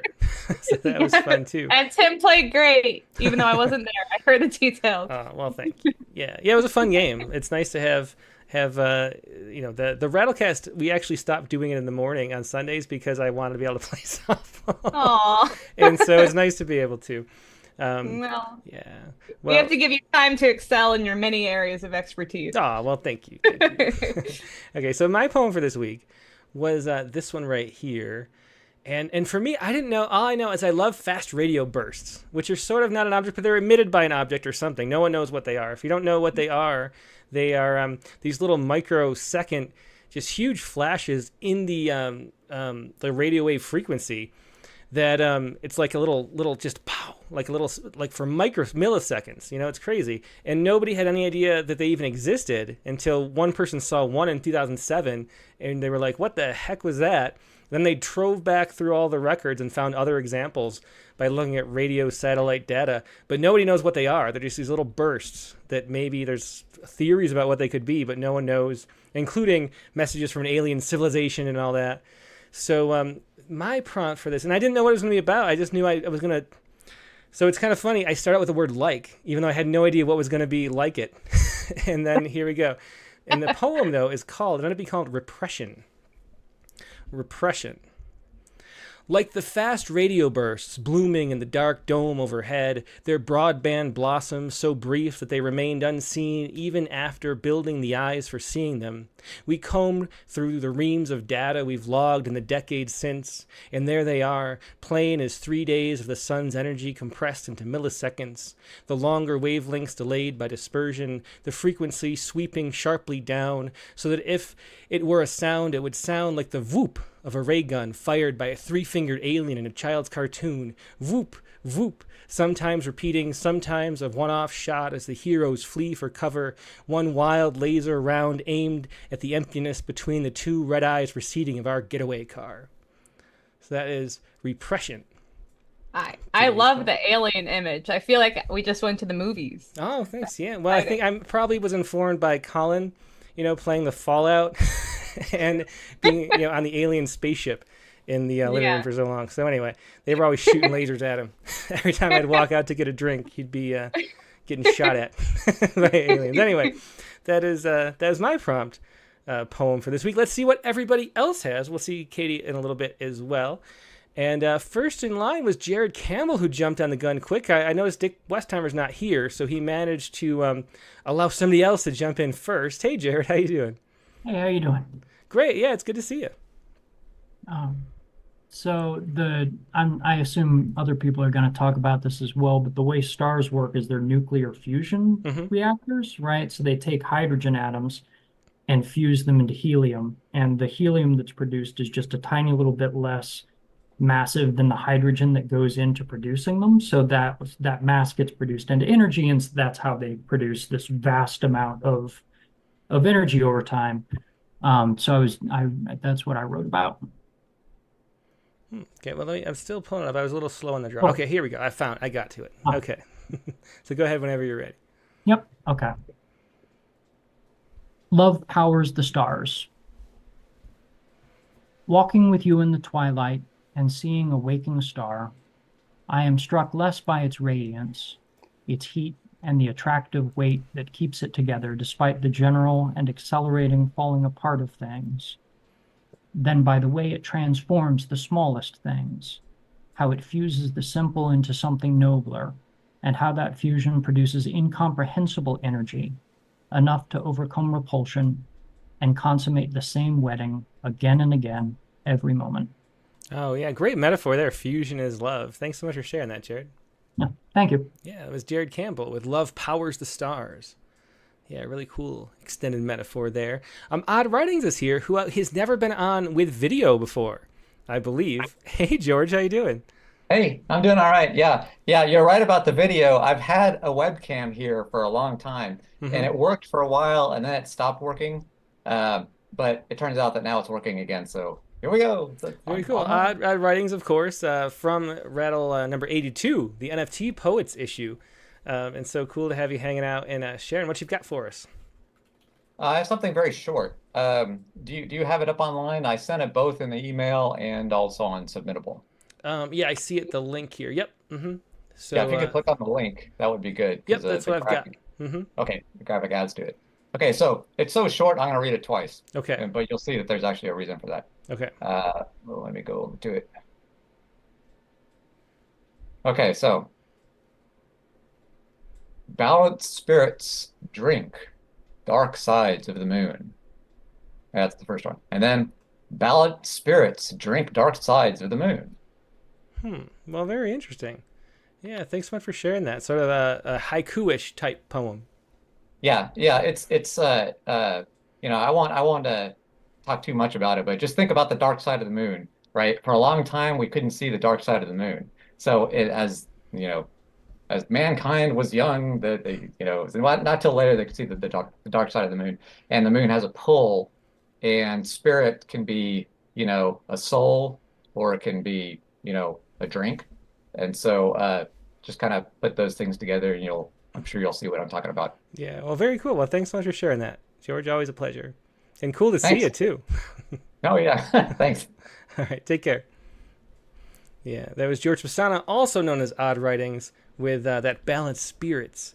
And that is from, you can find it at frogpoet.github.io/Odd Writings for all of his really interesting things he does using blockchain technology and generating things. And of course, he had that word level palindrome poem from issue 82 about the train. A lot of interesting things that George does. Now let's go next to Angela Eureka Smith. Hello. Hey, Angela. Thanks for joining. Oh, thank you. Thank you. I got one taste of this, and then I had a bunch of life happen, and I was like, I have to get back because I want to geek out on my poetry. Well, I don't blame you. Actually, after I wrote this, I was like, did I really follow the prompt? Because I used a bunch of metaphors. So it's like a lot of short metaphors, but I guess the metaphor could be the universe. So I'm going to cheat and say that. Okay. Well, that sounds good to me. Yeah, this is called Missed Connections, or How Not Hooking Up Made Me Hot. I sip deep, and the licorice galaxy stains my tongue blue. Stardust gives me hiccups, and tipsy-topsy I topple into your arms. Our eyes meet. I hold my breath, a limitless vacuum, and feel your pulsar beating. In my peripherals, the zodiac wheels over us, eternal clock winding down to this preordained instant. Scorpius in my blood, Virgo in my head, and I am boneless, primordial, helpless ooze in your arms. I am at your event horizon. And then you set me back into my body. Your smile, a glacial kindness. My heart becomes a red giant in the last stages of stellar evolution, gasping, unable to escape my own gravitational pull. This becomes a dark matter, my universe fragmenting, expanding, outer zoned. Collapsing beneath the weight of my loneliness, I reach for another drink, but the stardust has gone flat, and now my blue tongue isn't cute. My world spins, unraveling in need and want, and then you kiss me and say, you wish we could make love, but you've gotten too drunk. I love that turn there and that haiku. Really interesting hyben. Thanks so much for that. Misconnections or not hooking up made me hot. Thanks for sharing that, Angela. Thank you. Yeah, really fun. I love seeing all the hyben these days, too. It's really fun to get that form. Hamat Malak is next. Hi. Hi, yeah, great to see you. Thanks for coming. Thank you. Thank you. Okay, mine's only short. Sky Captive. Ginger snap biscuits beckon. Sourdough urges. Toast me, butter me, lemon marmalade. The crunch is a curse cast by Jupiter in my moon sign again. Planet of abundance and expansion in the sign of my hips. Well, fuck. Small human, barely 5 foot. What match am I for the giant of our solar system and her spells? Carbs sing their eerie siren songs through the radio, forcing the wheel into a drive-through. Salted chips hum to my decline. Mercy. Oh, very fun poem. Sky Captive, and another one that would fit for our food poems issue that's coming up, too. Yeah, very fun. Thanks so much for sharing that, Hamat. Okay. Hi. Yeah, it was Hamat Halak with Sky Captive. And next up, Mike Bales, who we missed last week, coming back, I think. Right, Mike? I was. Oh, you're here last week? Maybe it was 2 weeks ago. Anyway. I think I was here. I missed the week you missed. I think. There we go. Well, good to see I you again, Mike, either way. Yeah, I sent it through Submittable. This could be considered my first poem for children. I was thinking of a friend's kids when I wrote this. Okay, well, I'm pulling it up now. Okay, so letter to a child about the stars. A letter to a child about the stars. The stars blanket the skies, twinkle and shine. They know no past nor future. They know no time. When you look to them, you talk to your gods. They extend far beyond what you can see, and in the day they hide behind the sun. They claim constellations as home, and every moment they keep their eyes on you. In your heart, you know they are your universe. Every day they reveal their secrets to those who seek. The universe begins with a touch of light. They are your heavens, your dreams. The stars watch over you as you sleep at night. They will always care for you. Oh, that's a really sweet poem. Yeah, thanks so much for sharing that, Mike. Okay, thanks. Yeah, that was Mike Bales with a letter to a child about the stars. Brian O'Sullivan is next up. Oh, wait, Brian's not here. I see the empty chair. Let's go to Nancy Tennell instead. We'll go to Brian next. I actually wrote this poem on my wedding anniversary. So I told my husband it was for him. Well, great double use. Yes. It's called In the Moon's Light. You are my strawberry moon, soft shining, the sweetness in our discovery. Night's white flowers made luminous under the fullness of your silver. You are my flower moon, hovering above the garden, brightness in my night, my moon guardian, my delight. You follow me wherever I go. Wondrous orb, draped in gauze clouds, peering from behind their cover.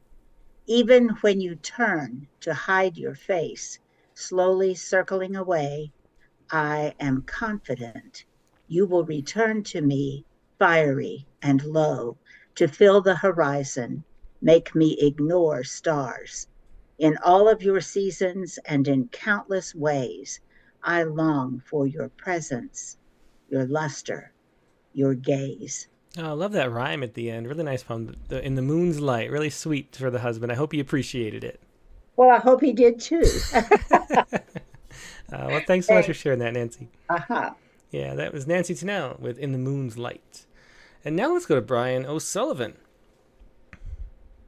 Hey. Hey, Brian. I'm so sorry for disappearing before that's my all turn. Right. Jen yelled really loud, and I had to go deal with a spider. Oh, nice. Did you get him? Very large. Anyway, so yeah, I sent my poem. Mm-hmm. It's called The Top of. Actually, it's called A Negative Way. Uh-huh. Okay. Yep, I've got it. Go ahead whenever you're ready. I imagine myself trekking to the top of the world, through though a walk to the end of the parking lot might, in reality, be more my speed. If I were to make the big trek, I'd pass through the long night, sunlight a distant memory. I'd shiver beneath my parka and see my breath jangling into crystals. I'd walk until I'd only want to stop. I'd hazard everything, holding back not a single Celsius, and in the end, stripped of comfort, standing in the stark white, shadowless blankness. I know that my surroundings are not me. I'd see the sharp edges of myself in the congregation of colors, rich blues, radiant yellows, wild violets, would gather in the sky and beckon me to celestial nonentity. This was really, but I should have said to last week's prompt because I wasn't here last week, so I did the visit to a place I never visited. But there are, I think, shadows of this week's prompt. In a way, it ends up as double duty. I think a celestial non-entity can kind of count. Supposed to be the Aurora Borealis at the end. I don't know if that comes through, but that was the idea. Yeah, for sure. Beautiful. And yeah, did you get to see those? Were they good for you? No, I didn't get to see it. Yeah. All right. Well, thanks so much for joining, Brian. Always a pleasure seeing you. All right. Thank you. Yep, sorry again. No problem. That was Brian O'Sullivan with The Negative Way. And let's go ahead to Siobhan Brownlee, since she's in France and it's very late there. Make sure Siobhan can get to bed. Hey, Siobhan, how you doing? Hello. So I originally come from New Zealand, and something important is happening this week. It's the New Year, it's midwinter, and it's the Maori New Year. So there are two New Years in New Zealand. There's the 1st of January, and there's this one, which is the Maori New Year. And both of them are public holidays. And it's called Matariki. And Matariki is also a constellation of stars. In European tradition, it's the Pleiad stars. So what happens is that these stars are no longer visible, then they become visible, and that's the signal of the new year. Oh, interesting. So that's happening this Friday, the 28th of June, the new year, midwinter new year. And I just have to quickly tell about a bit of Maori culture in the poem, because I don't know if many people know about it. So it's just the creation story. There's the story of the Earth Mother and the Sky Father, and they were together like this, and then their children were in the middle, and they didn't like being in the black and squashed, so they kicked and separated them, and then you had the Earth Mother and Sky Father separate. But there was one of the children, the god of the winds, who didn't like that, and he plucked out all his eyes, threw them into the sky, and they became the 9 stars of Matariki. Oh, so wow. This constellation which I'm talking about. And just 2 other very quick things. I talk about a hangi, which is the earth oven, the way they cook the food, and also kumara, which is sweet potato. And with all that stuff, there's a story that I was counted by some colleagues about an unrequited affair. So that happens in it as well. Oh, wow. Okay. So I'll just bring it up and read it. So, Matariki, god of the wind, Tāwhirimatia, incensed that his siblings separated Earth Mother and Sky Father, tore out his 9 eyes and threw them into the heavens, and they became stars. Blonde and Moroccan, they are 2 people alone, divided by death and departure from former ones, seeking to pluck a rare, torn-out star. The 9 stars of Matariki protect lands, waters, foods, and peoples, herald remembrance of those past, feasts at harvest's end, beholding the future at this midwinter new year. Stars clear and bright signal fecundity, stars hazy and bunched bring delayed planting. Blonde and Moroccan, they are teachers of Hemingway and American poetry. He is sky high in the hierarchy. They've become close through affinity, thirsting for intellectual feasts, hungry for prolificness, for twinkling newness. The people of old wait up several nights before the stars rise. They make a small hangi. When they glimpse the celestial bodies, they uncover the oven. The scent of the food rises and strengthens the stars, become weak and cold. Her blonde hair rests on a pillow in the plain hotel room, a long day of cerebral tussling at a conference on testimony and poetics. All the professors in the same lodging. She waits, she quivers, but the northeastern star does not come to her bed before dawn. Who knows why there is delayed planting, why for her is weakness and cold, no wafts of sweet cumorous scents, no celebrations of radiant cosmic sap. Tafirimatia will need to stir anew his unruly winds to invigorate this winter. Oh, that was fascinating. Yeah, really interesting poem, and I love all the backstory. I love I get to learn stuff I know nothing about, and that is one of those things. Thanks so much for sharing that, Siobhan. Okay, thank you. Thank you. Yeah, Goodbye. that was Siobhan Brownlee with Matariki. Okay, next up, let's go to Zachary Honeycutt. Hey everyone. Hey, Tim. Zach, good to see you.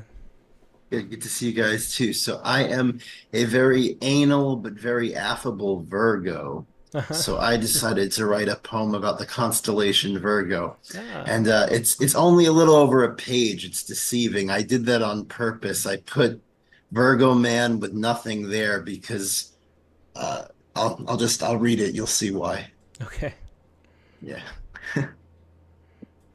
Okay.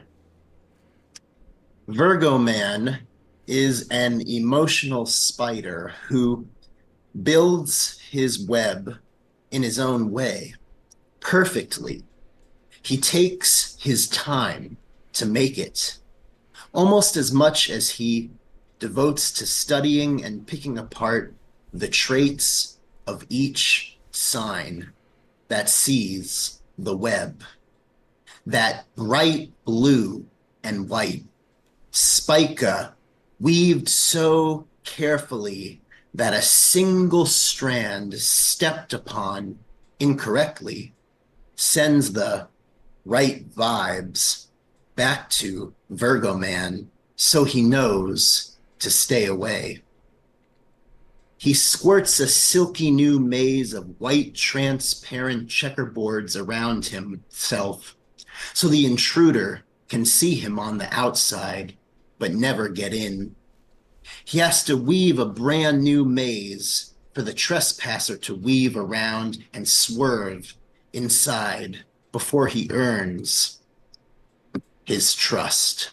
Oh, very interesting, Zach. That was I like the spacing and the play with the white space in there, and the line break across the page break too was really interesting. That's why I did it. It perfectly did that. When I finished it, I had that one line over on the next page, so I wanted to do it like that. And I also wanted to show you guys, if you all turn your computer sideways, you can see that the whole poem spells out web like a spider. Oh. Each stanza is a letter. So you have to look at it here. Yeah. Turn your head sideways, and we got the W. We got the E, and we have the B. Yeah. Can you see it? Can you see it? I do. I definitely see it. That is a very, very interesting little Easter egg there in the spider web. Thanks for sharing that, Virgo man. Mind blown. Mind blown, nature. Yeah, for sure. Well, always a pleasure. Never know what you're going to come up with, Zach. Always interesting. Thanks for sharing it. Yeah. See you guys soon. Yep, take care. That was Zachary Honeycutt with Virgo Man. And next, let's go to Nate Jacob. Hello there. Hey, Nate. Great to see you. It's good to be seen. It's been a while. It has. So how you doing? Well, it's been a long week. My son moved away for a couple years, and I've been sick ever since, physically and apparently emotionally. Well, I'm sorry to hear that. That must be rough. Yeah. We'll get over it. If you turn my poem sideways, you'll see that it's still a mediocre poem. Oh. Okay, well, duly noted. Thanks so much for sharing that info, Nate. But I'll read it right side up. Okay. It's titled Orbits. It was never so simple as calling his attention to the matter of me at the center of the universe, not while separated by light years and dozens of similarly self-centered children in the public pool, wanting to show our fathers our best dives, how we blew bubbles, the way we could paddle, to count too fast the seconds we held heads underwater, and to remind him of the gravity of everything I did while swirling through the churn of that space. In a vacuum like that, there is so very much sound that there is no single sound to be heard. And the louder I would call, the wider the orbit between me, the sun, and him, the brightest body in the wild expanse. Alabaster backlit skin glowing, clad in the lightest clear sky suit ever known. And when the whistle blew for adult swim, and all of us kids with our chatter of teeth were forced back from the edges of the pool, Dad would urge me to watch closely, quietly, as he launched headfirst into the deepest horizon, his entire godlike magnificence blending so perfectly into the pool blue of that world that no one saw him cross the entire airless length, then return to me, popping up from below the edge of our momentary event horizon, the vast silence of the perfect moment, to ask if I had seen him through, if I was inspired that he could hold that precious breath long enough to return it, his breathing held to honor me, his astronaut, his satellite, with his fullest attention. Oh, what a sweet poem. That diving into the pool, so well described. And I was transported there. Thanks for sharing that, Nate. Oh, thank you. Yeah, thanks. There's Nate Jacob with Orbits.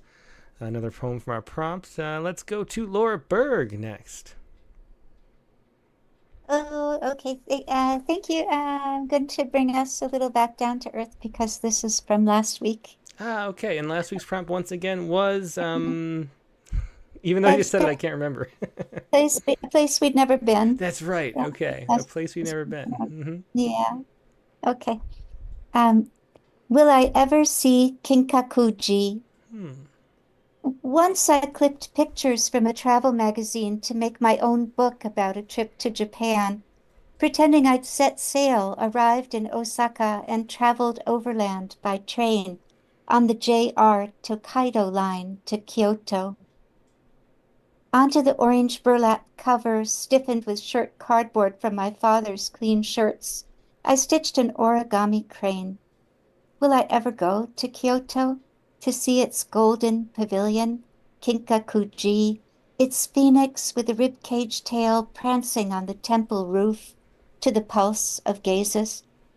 Will I stare as kingfishers skim over the reflecting pond, beaks needling the surface as if skipping stones in Kyoto?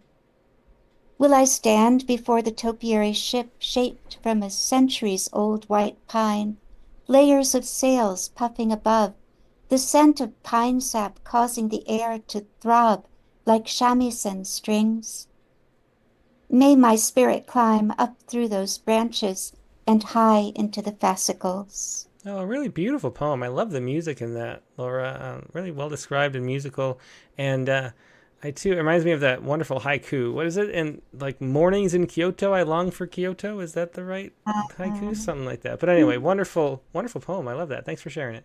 Thank you. Yeah, it was Laura Berg with Will I Ever See Kinkakuji?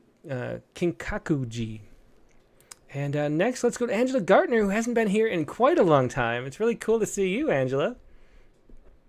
Yeah, I feel a little out of practice, but it's been a bit. Do you know, like, when the last time you were able to make it was? Maybe 6 months or so? I don't know. yeah, I mean, last year we moved and then just teaching, and I just got like so busy. I have been submitting like once in a while Poets Respond, but I'm excited to get back into poetry because I feel like I've been away too long. I was finishing my master's too, so I graduated. So now I can, congratulations. Thanks. I was in my book, so I am in the book. So now I can get out of like. Yeah, very cool. Well, sometimes it's nice to take a break, and then you come back refreshed and rejuvenated, and a whole bunch of exciting things happen. So I'm glad to hear it. Yeah, so I'm excited to be here again. I'm way out of practice, so I apologize for my poem, but I'm just going to do it. So. Well, good. I'm so glad that you did. Yeah, let's hear it. Okay. Nights, highways, light bulb. I don't want to look upon you with a frown, but the light from my headlights provide an inkling of how you drive through the night. Right in my path, where my feet lay upon the pavement, I step inside my bright vest. I'm waiting to be seen so I can lead you along the yellow lines that are shown.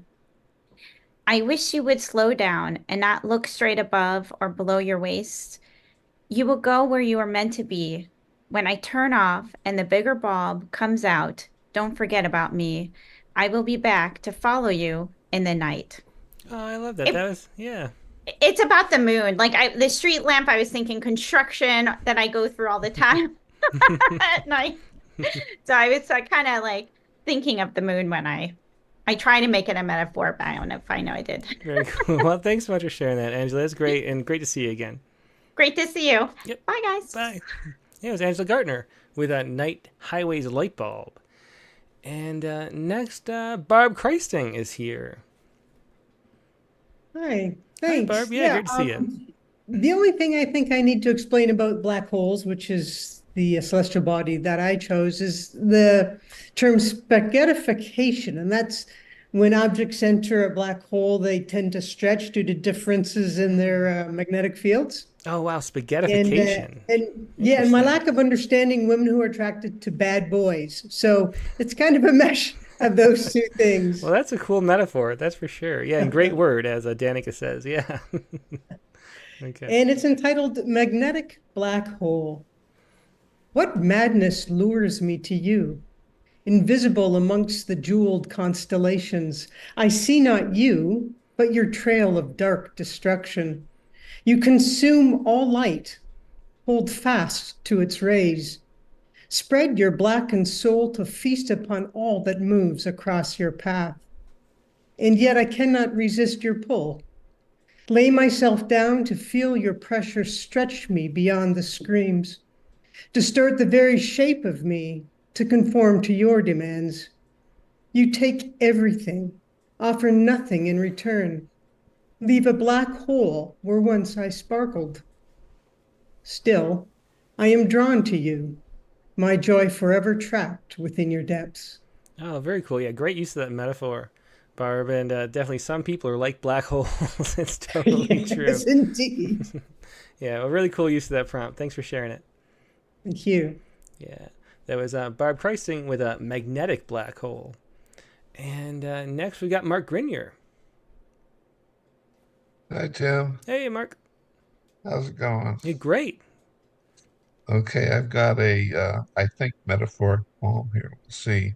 It's called Starscapeless Flowers, Seeds in the Wind. Oh, interesting. Okay, let's hear it. And it's after viewing images from the James Webb Space Telescope. Born into time-space here and now, we're sick of our own vulnerability.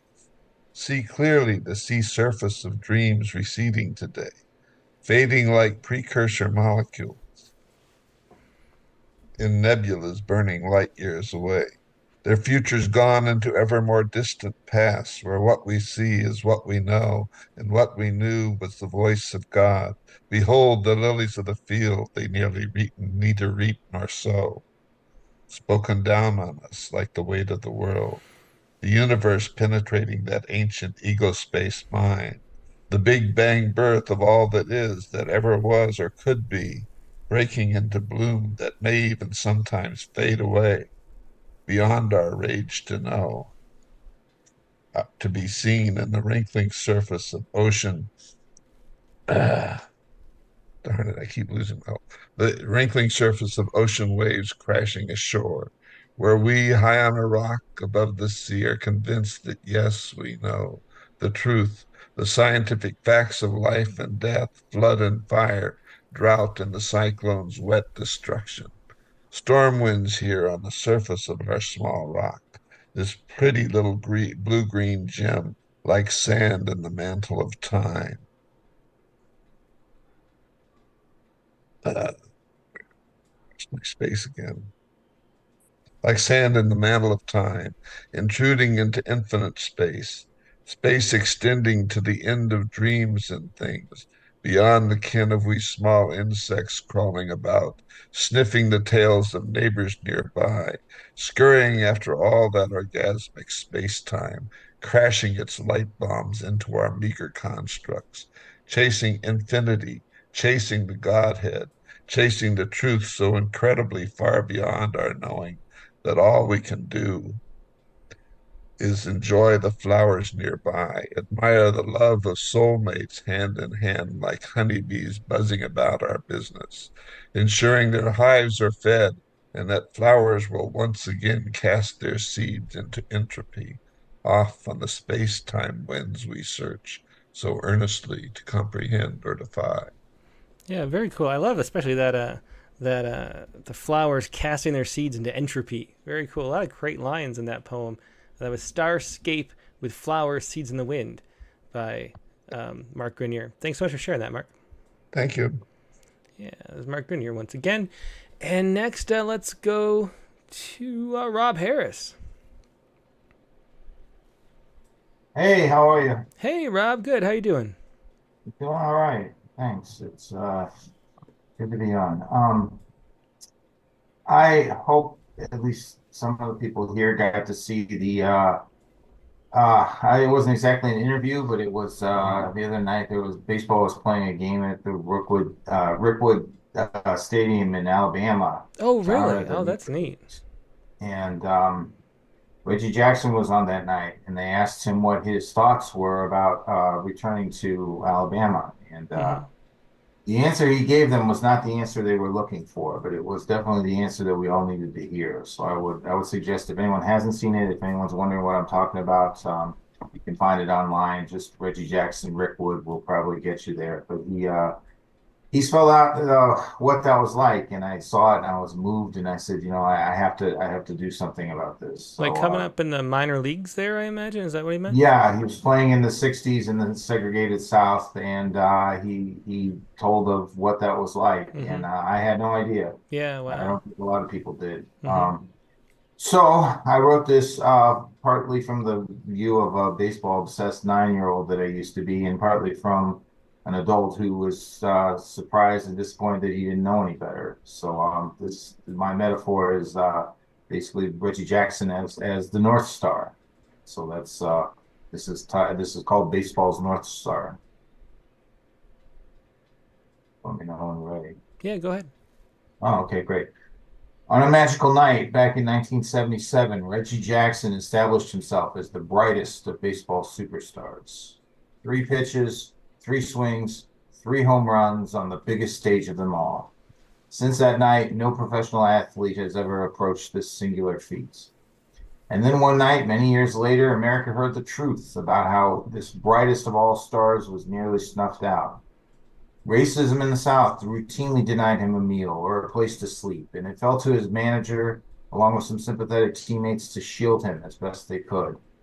The brightest star of all continues to reign supreme in baseball's firmament, and now a number of other stars have also appeared as if for the very first time. They have always been out there aware of their importance, and now, thankfully, the rest of us are too. So that was what I put together. My metaphor, I guess, was a ball player as a star, as the biggest star of all. And that's what I've always kind of Yeah, I think referencing the Negro League stats being pulled into Major League Baseball too, just a couple weeks ago, I think, right? It's a good start, but at the same time, what Reggie Jackson went through blew my mind, and I'm sure he wasn't alone in that. So maybe we need a reminder every now and again about just how bad it probably was. Yeah, So, and how recently bad too. I mean, yeah. I'm grateful that he gave the answer that he wanted to give, and not the answer that they probably would have preferred that he gave. Some teary-eyed nostalgia. No, he didn't do that. No, yeah. Well, very cool. Thanks for pointing that out, Rob. Very good poem. Thanks for letting me read it. I appreciate it. Thank you. There's a Rob Harris with Baseball's North Star. Danica Dinsmore is next. Hey, Danica. Hi. Hey, great to see you. Thanks for coming on. Yeah, I'm happy I made it. So sorry, Katie, but I was way more obsessed with writing something with a meter that was an iambic pentameter than I was in the metaphor in the celestial body. Well, that's great though. But it's all in there. I did the assignment. Well, if for people who don't remember, last week's guest was Annie Finch, and everyone was guessing that would be a meter-based prompt this week, and then it turned out not to be. But Katie did say bonus points, I think, if you got it in meter. So bonus points for you, Danica. I get bonus points. Yay! And I hadn't written a lot of stuff in metered since university, so this was fun, and this is very recent, less than a week ago. Mm-hmm. Okay. It's called Empty Nest. On the day we're informed, Mom's last day's imminent, a bird fell from a tree, landed soft at my feet, took him in, fed him treats, named him George, gave him heat. Late that night, parting clouds loosed a moon almost full, shone its light brief and still, like a prayer winged and free. Held my breath as the stars sang their song heavenly. Love goes on, home you're bound, home you're free. Oh, that's great. I'm sure if Annie's watching this episode, I think she does watch these, so she'll be watching later, I think. She'll be very happy that someone took a non-iambic meter on this anapestic dimeter, as you explained. You can hear in that, like, held my breath as the stars sang their song, heavenly. Yeah, really wonderfully done. Thanks for sharing that, Danica. Thank you so much for having me. Yeah, thank you. Yeah, that was Danica Dinsmore with Empty Nest. Next, let's go to Clayton Clark in her wonderful pink room. I always love that. Hey, Clayton, how you doing? Hi, it's very pink, isn't it? It is. I can see it's you out of the corner of my eye. Well, I didn't do this week's prompt, but I did one from 2 or 3 weeks back. And it's an ode to something you wouldn't think to write an ode to. Yeah, I remember that. I like that one. And it's a sonnet. So here goes. Nice. Okay, let's hear it. Ode to Confusion. I was just beginning to understand when one who represented the desperate, shrunken state that came toward me. James Tate, The Lost Pilot. Housefly, with your rapid wing beat, you zoom through a perfect blue day on the search for feces, garbage, fresh or rotting fruit. Your prize supplied by this world of gush and dirt. You'll seek and land, spit on your find, suck up your fare and buzz off again until you're stopped by unseen strings that seem corrupt to you, small one, as you're spun into dinner. I think it's a generous thing, this shock, the literal ball of confusion that turns while one seeks to discern how to unlock the secret of what looms. Who has the last word? I hope you were confused before the spider bit in and put an end to your desire. Oh, very cool. I love sonnets, as you know. I love James Tate, and they're like opposite sides of the poetic spectrum. So to mash those two up is really fun. Thanks so much for sharing that. Nice, and there have been so many spiders tonight. There are a lot. Yeah, maybe it's that time of year. Yeah, thanks so much for sharing that, Clayton. Thank you. Great night. Great interview. Thank you. Yeah, it's Clayton Clark. Katie. With Ode to Confession. Yeah. And next, let's go to Mary Lisa D. Diminishes. Hello. Hey, Mary Lisa, good to see you. Good to see everybody tonight. Yeah. So I finally have a poem. Excellent. Yay me.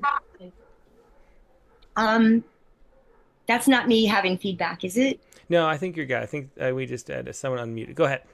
Okay, cool. All right. Oh, it's really interesting how creatively everybody interpreted this prompt.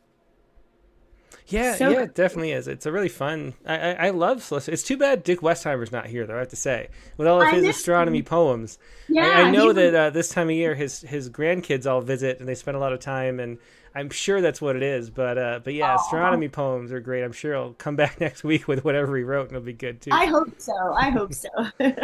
I do miss him. Yeah. Okay, so I tried to stick to the prompt. We'll see. And I guess this is like a working title. Okay, cool. Yeah, go ahead. In outer space, a black hole, no vibrational wave enters. My mother has no regrets. You could send her to live on a sand dune on Mars, make her search for water, force her to live her past lives forever ageless and alone, which is not the heaven she hoped for. And still, she wouldn't admit to being unhappy. I down here on Earth decided a long time ago, that's not strength. It felt so alien to me to hide my feelings. Burst of sweet tart orange on my tongue, or bitter unripe apple I spit out. I do this not in shadow, but in light, where I am seen as human and where humans are allowed to be. Oh, very nice. Love that ending especially. Yeah, great metaphor there. In outer space, a black hole, no vibrational wave enters. Very cool. Thanks for sharing that, Mary Lisa. Thank you for the time and all the energy. Excellent. Great. Yeah. Awesome. Well, thanks so much. Yeah, that was Mary Lisa D. Diminishes. And next, let's go to Nivy to Karthik. Hey, Tim. Hey, Nivy. Great to see you. I have a prompt one, but I'm still working on it, so it's not the finalized one, but I just thought I'd share it anyway. Oh, well, I'm so glad you did. So what was your body in the celestial star? sphere that you're talking about? Celestial body. Mm-hmm. A star as a dream, Mm-hmm. if that makes sense. Oh, cool. Well, yeah, let's hear it. So it's called a dream. A star is a dream that never dies, even in the infinite darkness. It rises from the void, a spark of hope in the cold expanse of the reality of cosmic whispers, nurtured by the gravity of possibility. In its heart is a fire that harbors the essence of aspiration. Its glow is a testament to the endurance of desire. Its brilliance is a map of the unexplored realms of the mind, of the unseen corners of the heart. Even as it fades, its legacy endures, a supernova of inspiration, scattering the stardust of ambition across the galaxies, seeding new dreams into the fertile void. Oh, that's really cool. Yeah, I love where you went with that. A dream as a star. That's very cool. With was it the gravity of possibility? Yeah, very fun lines in that. I love that metaphor. Thanks for sharing that, Nivy. Thank you, Tim. Yep. Have a great evening. Yep. Have a great day. So Nivy Karthik with a dream. And next, let's go to Tammy Smith. Hello. Hi, Tammy. Thanks for. Is this your first time on? It's my first time on. Oh, Nice well, to so glad you see could join. Sorry you ended up last in the queue, but it's great to have you on. Pleasure to be here and really enjoyed hearing everyone. And where are you calling from? I'm in New Jersey. Ah, great. So this is still a work in progress, but as it's about a single mom, I'm a single mom with 3 jobs, so I try to write when I can. Oh, that's great. Well, I'm so glad you do. Yeah, for sure. So the start is only the most massive stars become black holes at the end of their lives by Encyclopedia Britannica. But what does that matter to a perimenopausal single mother stuck in the middle of an irregular period, a synergy of cranky dark energy rotating around her second to last stage of the proverbial life cycle? Don't bother telling her a black hole is just another name for a heavenly body collapsing under the pull of its own gravity, as real as any other kind of star, just harder to explain. I know it seems bizarre, but why even try categorizing parenting without a partner as anything but the collapse of space and time? Relatively speaking, single moms are competitive forces of dark energy, swirling over the heads of married friends, sucking ambition drier than their resort-style martinis with bent umbrella straw sticking out of its center. A seismic shift, this scientific twist in the ways we manipulate the rules of grammar. Oh, that was great. Love the energy of that poem and great metaphor, too. Thanks so much for sharing that. Thank you. Happy to be here. Yeah, thanks. Hope you come back soon. Thank you. Yeah, it was Tammy Smith with only the most massive stars become black holes at the end of their lives. A quote from the Encyclopedia Britannica. Very cool. Thanks for sharing that. And let's see. That's going to wrap up the open lines portion of the show. See if we had. Let's see. Well, Carla Schwartz is unable to Zoom tonight. Let's read her poem really quick. Hope for the Flat Wonderful. Okay, and there's a quote from Carla, from Peter Davidson's Peaches.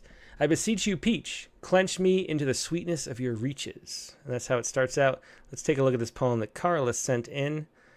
I have so much hope in my peach tree. In spring, the spray of pink Look inside the blooms, the pistol lashes, the red shadows. Close your eyes, the faint perfume of peach. I have so much fear in a late frost, so much frustration at work undone, the throwing on of sheets in despair, the snowing down of pink petals before they set their fruit. When the frost is gone, you still have hope for the blossoms that remain and wait. Watch them drop, blow away in the wind. There's so much beauty in this tree, its curves, its bends, its dance, as it brushes out with leaves, even in summer, a deep burgundy, a red as pungent in color as the blossom's scent. This tree so relatively small, yet sturdy enough to take a strong wind, and when small fruit dot the branches, hanging like Christmas baubles, how can you not but hope? Yeah, hope for the flat, wonderful. Very interesting poem for there. Thanks for sharing that, Carla. And let's do Ted Guevara's poem, too. And Ted always includes a photo. He's got a picture of a woman with a wheelbarrow carrying the head of the Statue of Liberty in the wheelbarrow. It's a bigger than life, than a human head, but smaller than the actual statue, through the mud in some kind of field. So very interesting photo. Let's see what Ted did for us. Copper is the name of the poem. Copper. Shined by gold and silver, it holds no regret, for it has highbrow on conductivity. It's a cup without a brim, a cane that balances. Tesla seeks counterproductive, #1 in the New York Stock Exchange, wise metal from Jersey. You do well across the Atlantic, Europe, where subtle voltage is grand. Be the labor girl with a future. You are the spark that bursts the soul of the unfound. The breached don't keep your distance. Water is afraid of you. It does what you tell it to do. Even light up a laser, out to dawn a hole in the moon. Liberate that crevice. You have greed on malleability. Stick your tongue in electrolyte. Replace a bad lung. If you were born with less air going into premotor cortex, the years of shakes, the life of uncontrol, be that corrective medicine, be correction. You are wise on the brow, you are wire, no need for Bluetooth, definite is your touch, so we can hold that mean cup steady. That's Copper. Very interesting poem there from Ted Bernal Guevara. And then Copper, apparently the copper head of the Statue of Liberty. It all makes sense. Thanks for sharing that, Ted. All right. And that is going to, let's wrap it up. Well, we have a bunch of other people sent in poems, but they couldn't be here today, but they could read them next week as well. So we'll just move on and do the Sciku really quick before we jump back to Katie Dozier. And the Sciku this week was based on this story, which I found interesting. This was, well, it's got to load. There we go. This is from the University of Cordoba. And the world's oldest wine discovered. So we've had a bunch of haiku about drinking and things like that already. And this happened to be the one that came up, the world's oldest wine discovered. And the story is right here, is this. You can see the wine glass urn. A white wine over 2,000 years old of Andalusian origin, that's like Spain, is the oldest wine ever discovered. And this wine was buried with somebody in an urn. Their bones were actually interred in the wine, and they were sort of debating over whether or not it actually was wine, and did a whole bunch of research, some like spectroscopy and things like that, some pH studies, and found the what are those things called? The not the parabens, those little things in the wine that are biological traces. Anyway, polyphenols. That's the word. They found polyphenols with traces and compared it to different wines and realized it was a white wine over 2,000 years old. So very interesting story there. And the Sciku is this. Dry drunk, buried with his last glass. Dry drunk, buried with his last glass. That is your Sciku for this week, and that is the show for this week. Katie Dozier is now going to join. Hey, Katie, how you doing? I'm doing great. That was a very interesting Sciku, especially for somebody who's not a big wine drinker, are you? No, I do not like wine very much. I think it's very vastly overpriced, among other things. But you're from California. How can you say that? Even so, a bottle of something for like $8 or maybe That's the $2 chuck at Trader Joe's. Wait, it's probably now $4 now. You're talking my mom's language. Yeah, you are. The poems were great tonight. I love that I learned about science in the process also. Yeah, me too. And, New Zealand indigenous cultures, I guess, too. Very interesting, the Malawis. Yeah, definitely. Yeah. So what have you got for us next week? Do you remember? Did you write it down? I have it on my phone where I texted it to you. Very good. So what is the prompt for next week? The prompt for next week is to write an elegy for something that was in your home. So of course, Christine Potter had a couple elegies there. It's different than a eulogy, I know in part because I Googled it to make sure and expand on the difference so that I knew what I was assigning. But it's not like a speech you give at someone's funeral. It's like a serious, like a reflection. It doesn't have to be serious, of course. When obviously every prompt, I love when prompts are turned on their head. You know, that's the best. Yeah, well, very fun. Yeah, it's going to be a fun prompt to do. You know, and write an elegy for something that was in your home. Of course, Christine could write about the ghosts that are lurking around her home. I hope she will. We'll see if she writes a poem too. A few times, the poet that inspired the poem has submitted a poem, and it's always been in the top, to be honest. Yeah, well, speaking of which, next week's poet came on and shared their poem the last time they were here. So we'll find out about that in a second. A little teaser for everybody who's about to bail with 2 minutes left in the show. That'll keep you coming. But yeah, that's going to be a really fun prompt. Write an elegy for something that was in your home. And a lot of possibilities. A lot of things leave our homes. So my gears are always turning up there. We'll see what happens. I'm looking forward to everybody's poems. A lot of homes, a lot of things. So I have no idea what I'm going to write about, but I know when I sit down, it'll just pop up and materialize like the ghosts in Christine Potter's house. Yeah, definitely. Well, thanks so much, Katie. Always fun doing these prompts. Really appreciate it. And then next week, the prompt is the last day of the actual submission. So it kind of works out perfectly. Right. Yeah, so this prompt is part of this submission, and then it ends, and then I'll pick by the 2 Rattlecasts from now, right? Yeah. We'll have that on there. And then we should also say on the poetry space, we are talking about meter. Again, we are going to be on this upcoming week. Yeah, or that's true. I'm supposed to say the one that we just did, not the one that we're going to be doing. Yeah, well, the one we just did was on Szymborska. And, so a really wonderful poet. We had Manuel Iris on, who's a huge Szymborska fan and really influenced by her work, the great Mexican poet laureate of Cincinnati. And and so he was on just talking about her, and we got to learn, really, about Szymborska. So that was fun in the poetry space. This week we're talking about meter again. We had Annie Finch last week on the Rattlecast. Now we have Boris Dralyuk on the poetry space. Looking forward to learning more and getting people more with an ear for the meter. Yeah, definitely. I'm super excited about it. Yeah. And I think it'll be great. Yeah, excellent. Well, thanks as always, Katie.